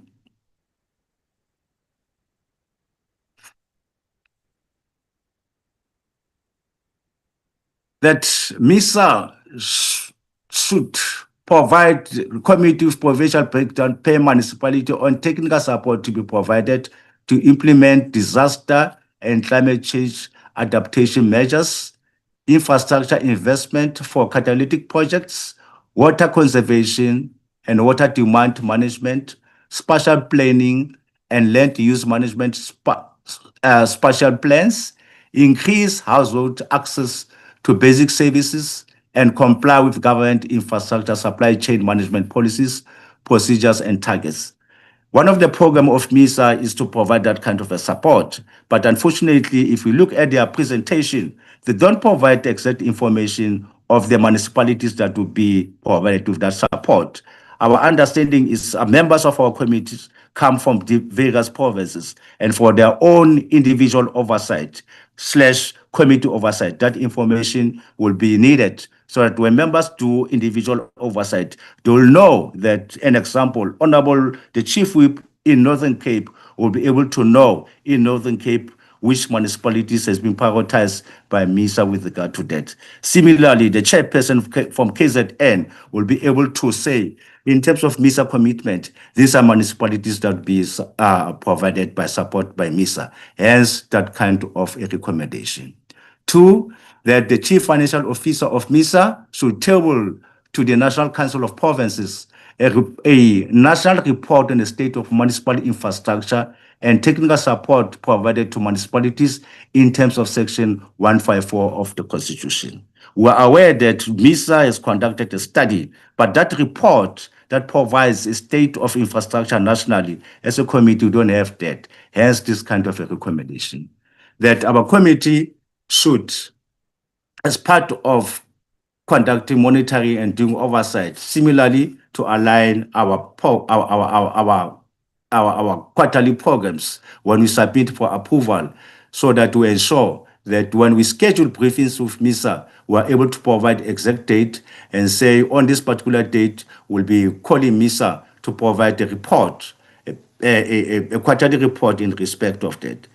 Just to, before I conclude on that one, we know that in terms of our performance chair, last year, due to our commitment, we could not even deal with the annual reports of MISA, nor the annual report of COCTA and Traditional Affairs, nor we could not again deal with their quarterly report. And of importance here is a commitment that this year we'll be dealing with their quarterly report, including the annual reports. Last section, Zuki. Honorable members, here again is an oversight visit. And here we have identified, based on their APPs, what will be issues that the committee should focus on when a particular local metro or district municipality is being identified. Here it is around the implementation of disaster and climate change adaptation measures, infrastructure investment for catalytic project, water conservation, water demand, increased household access to basic services, compliance with infrastructure supply chain management policies, procedures and strategies to implement spatial planning and the Land Use Management Act. Yeah, why we have isolated that, Chair, we recommend that when we conduct oversight, it's also important that MISA must be part of, and the focus of oversight practically. When you go to a particular municipality, must be focusing on this. It comes back to what Professor was saying with regard to the committee will be looking at the reports, presented by the department, but what of importance is the impact of those reports on the ground. Here we are trying to make sure that whatever has been presented in APP will be going to the ground and assess the impact. Chairperson, thank you very much for the opportunity given.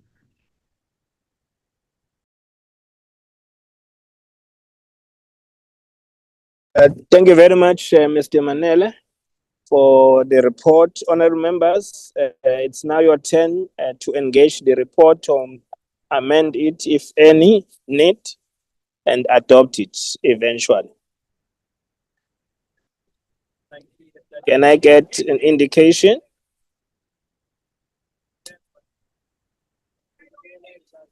Honourable Molokome.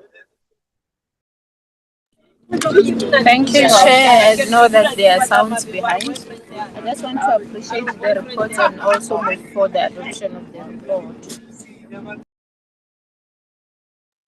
Thank you very much, Honourable Molokome. But Mr. Manele, let's add on the COCTA part that the other area of oversight that you should be conducting relates to business licensing, issuing of business licensing and enforcement, which have landed us to the situation that we are faced with on the operations of businesses by illegal immigrants. So we need to play oversight over that, how municipalities are enforcing their bylaws and business license. Let's just add that aspect, then and adopt the report as Honourable Moloko may have moved. Any seconder?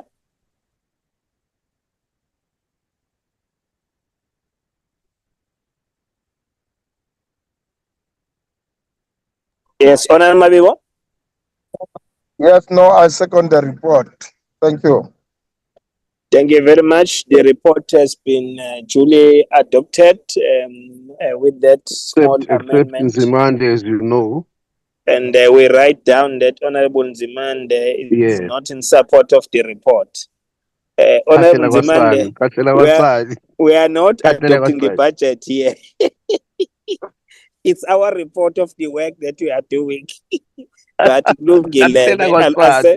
I'll accept Lokatela wako wasan. No, thank you very much, honorable members. Let's move quickly, Mr. Manele, to the template.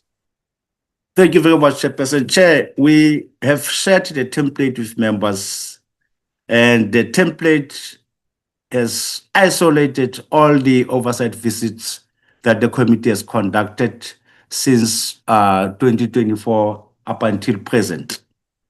We have isolated critical resolutions, provided target date, responsibilities, and progress. With your permission, Chair, which I know that the management discussed the report, the management made practical suggestions. We are reporting to the committee, entire committee, to say 90% of the recommendations that the committee has made in respect of oversight visit. If we look at the status, generally we are saying the committee does not have performance information on those matters. Now, we are aware that on behalf of the management, honorable members, led by the chairperson and the whip, a critique was made to say, administratively, from our side, as officials, as secretariat, we should have, after the House has adopted our reports, noting that the House also communicated with the MECs, from our side, we should have done that. And in order to correct the situation, the management of the committee has accepted action that we are putting in place.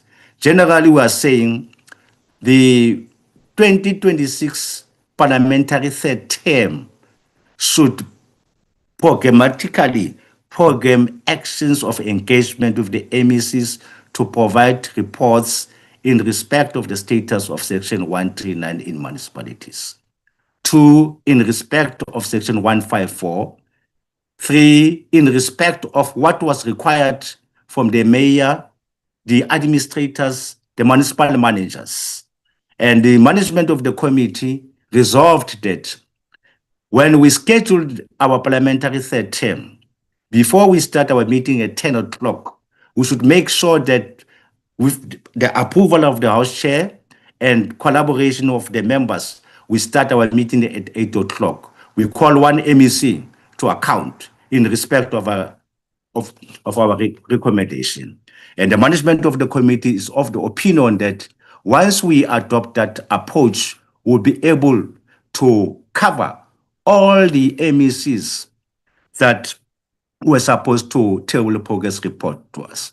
Now, in summary, Chair, I'm not going to read the report. MECs and troikas. MECs and troikas. That's the spirit and the decision of the management of the committee, led by the chairperson and the whip. But we are, from our side, we are combat ready. And chair and the whip directed that once the committee adopts this, our third term program, which will be presented before the committee, will be all these actions that have been proposed under progress will be practically in the committee program. And that committee program will be shared with members. But after the committee has adopted this resolution tracking mechanism, it means from our side, our responsibility is to craft a third term program, give it to Chairperson Honorable Kaunda to sign, and submit to the House Chairperson for approval. From the Secretariat point of view, our responsibility will be to implement our third term program. Chair, let me pause there, Chair, and allow members to engage. Thank you, Mr. Manele. You have summarized it in good way. Honorable members, we are also faced with 2 submissions which have been forwarded before us on Section 139 1B of the Constitution, the invocation of this section in KwaZulu-Natal, Mpendle Municipality, as well as in Northern Cape, Sol Plaatje Municipality. So we are working on the dates to conduct oversight visits as we normally do, so that you can execute our task. Let me get your comments on the decision metrics.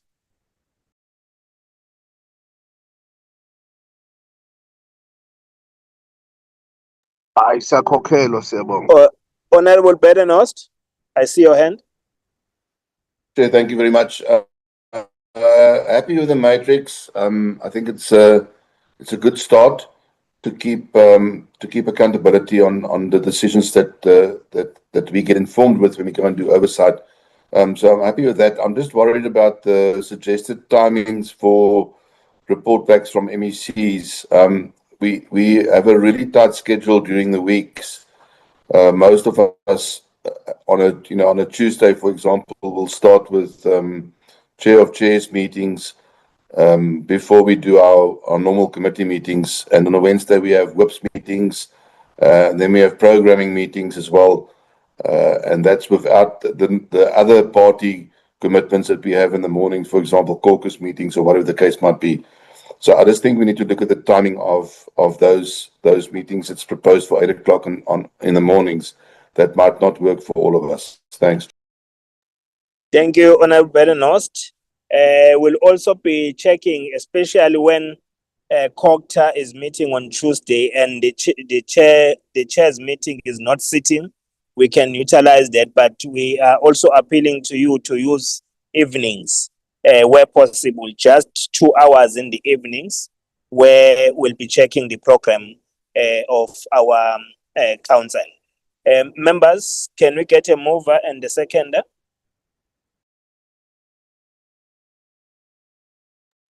I'm happy to move, Chair.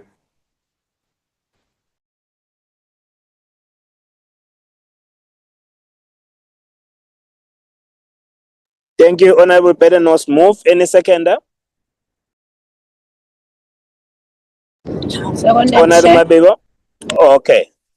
Honorable I move to Maloko and second Honorable as well. Thank Mabebo, you. seconded. Thank you very much. The matrix is now duly adopted. We'll keep it as a working document that will be reflected in our meetings. Let's then move to the minutes. Mr. Manel. These minutes are the minutes that were previously shared with members. And here we're dealing with the consideration and adoption of our oversight visit reports. The reports have been adopted, published, but in terms of auditing, we are putting these minutes to say is a reflection of what transpired when the committee had a meeting on the 5th of May, Chair. These minutes could have been adopted when we engaged the Department of Water and Sanitation. But from my side, I made a mistake. I should have reminded the chair, can we spend a couple of minutes, 5 minutes to adopt the reports? These are the reports that were put in before the committee for consideration, Chair. Minutes, not the report. Okay. Yeah, minutes here, yes, sir. My apology, Chairperson. My apology, Chair. We are dealing with the first set. Let's get a mover. If there are corrections, let's get corrections and get a mover for the adoption.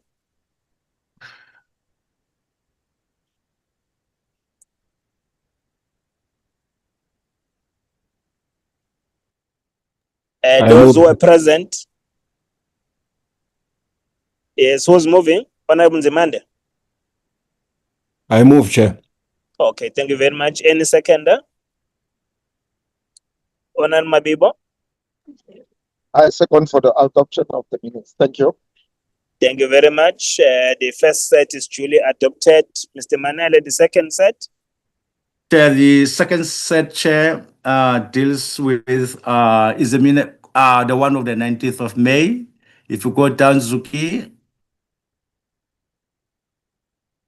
this one, Chair, is an engagement of the committee with the Department of and the Department of Water and Sanitation. The reports have been published. Just a summary of what they presented before the committee and the deliberation.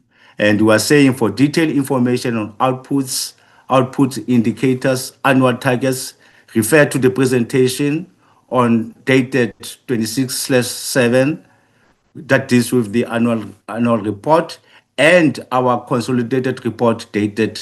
We provided a date there. It has captured the spirit of the meeting and their responses, Chair. Thank you very much, Mr. Manel. Honorable members, you have gone through the minutes. Can we get a mover or corrections if there are any before the adoption?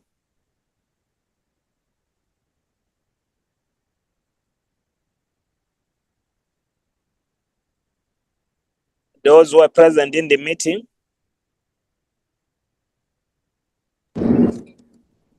Chair, Yes, Honorable Malokome. I move for the adoption of the minutes. Okay, thank you very much. Any seconder? I'll second, Chair. Thank you, Honorable Bedenost. The minutes are duly adopted. Are we done, Mr. Manen? Chair, we've got one on the second, Chair. But Chair, can I also report to the committee for members to consider?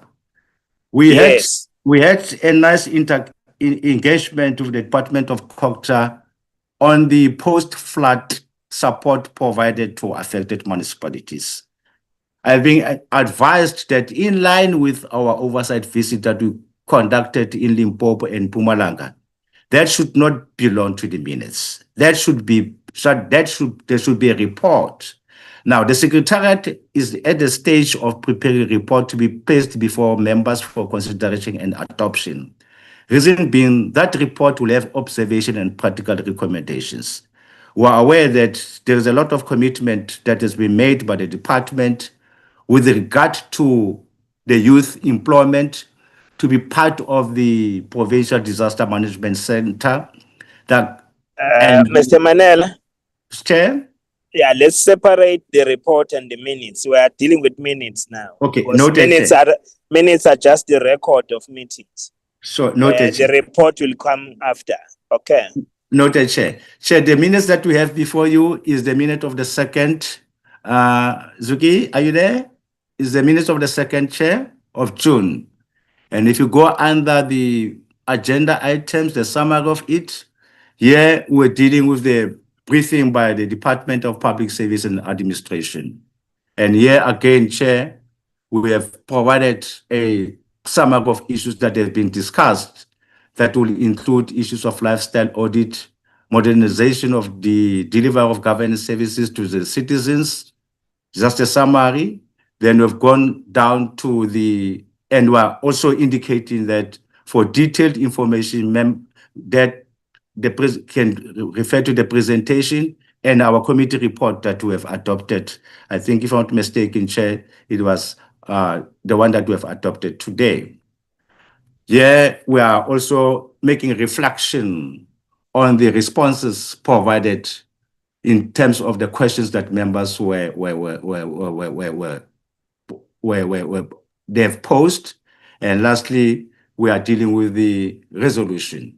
Of importance here on this resolution is that fiscal report that should be provided, that it should be provided on 7 days after the meeting. In terms of calculation, Chair, the report should be presented today. From our side, the Secretariat, based on what the management has said, it is now to send a reminder to the department that today is the 10th, 7 days is ending today. Then we'll expect the department to give us a status report on this minute. Thank you very much, Chair. Thank you very much, members. These minutes, the true reflection of our meeting.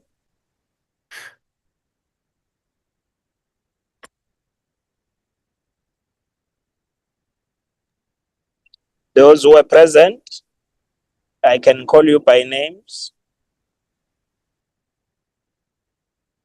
I'll propose, Chair. Thank you, Honorable Bedenost. Any seconder? Seconded, Chair. Thank you very much. The minutes are now duly adopted. Thank you, Honorable Nzimande.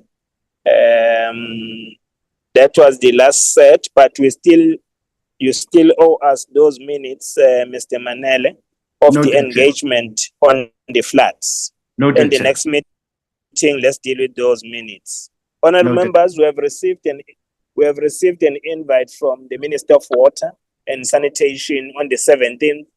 That will be a day for infrastructure select committee meeting, but they are starting at 8. We may take leave and attend the meeting at 10. So we are all invited to attend the breakfast on the budget of the department. So those members who are available, it's a walking distance from Parliament. It's Southern Sun, which is located in the middle of the CPD. I think it's Plain Street, not Plain Street, Strand Street here. So Strand Street. Yes, Strand Street. Those members will be available, can attend. Then at 10 we attend the meeting, which will be chaired by my co-chair of the sister committee of infrastructure, Honorable Bedenost. So the meeting has come to an end. Honorable members, thank you for your valuable contributions, and we are looking forward in playing effective oversight to all municipalities, to all the departments that you are responsible for. The meeting is adjourned. Thanks, Chair.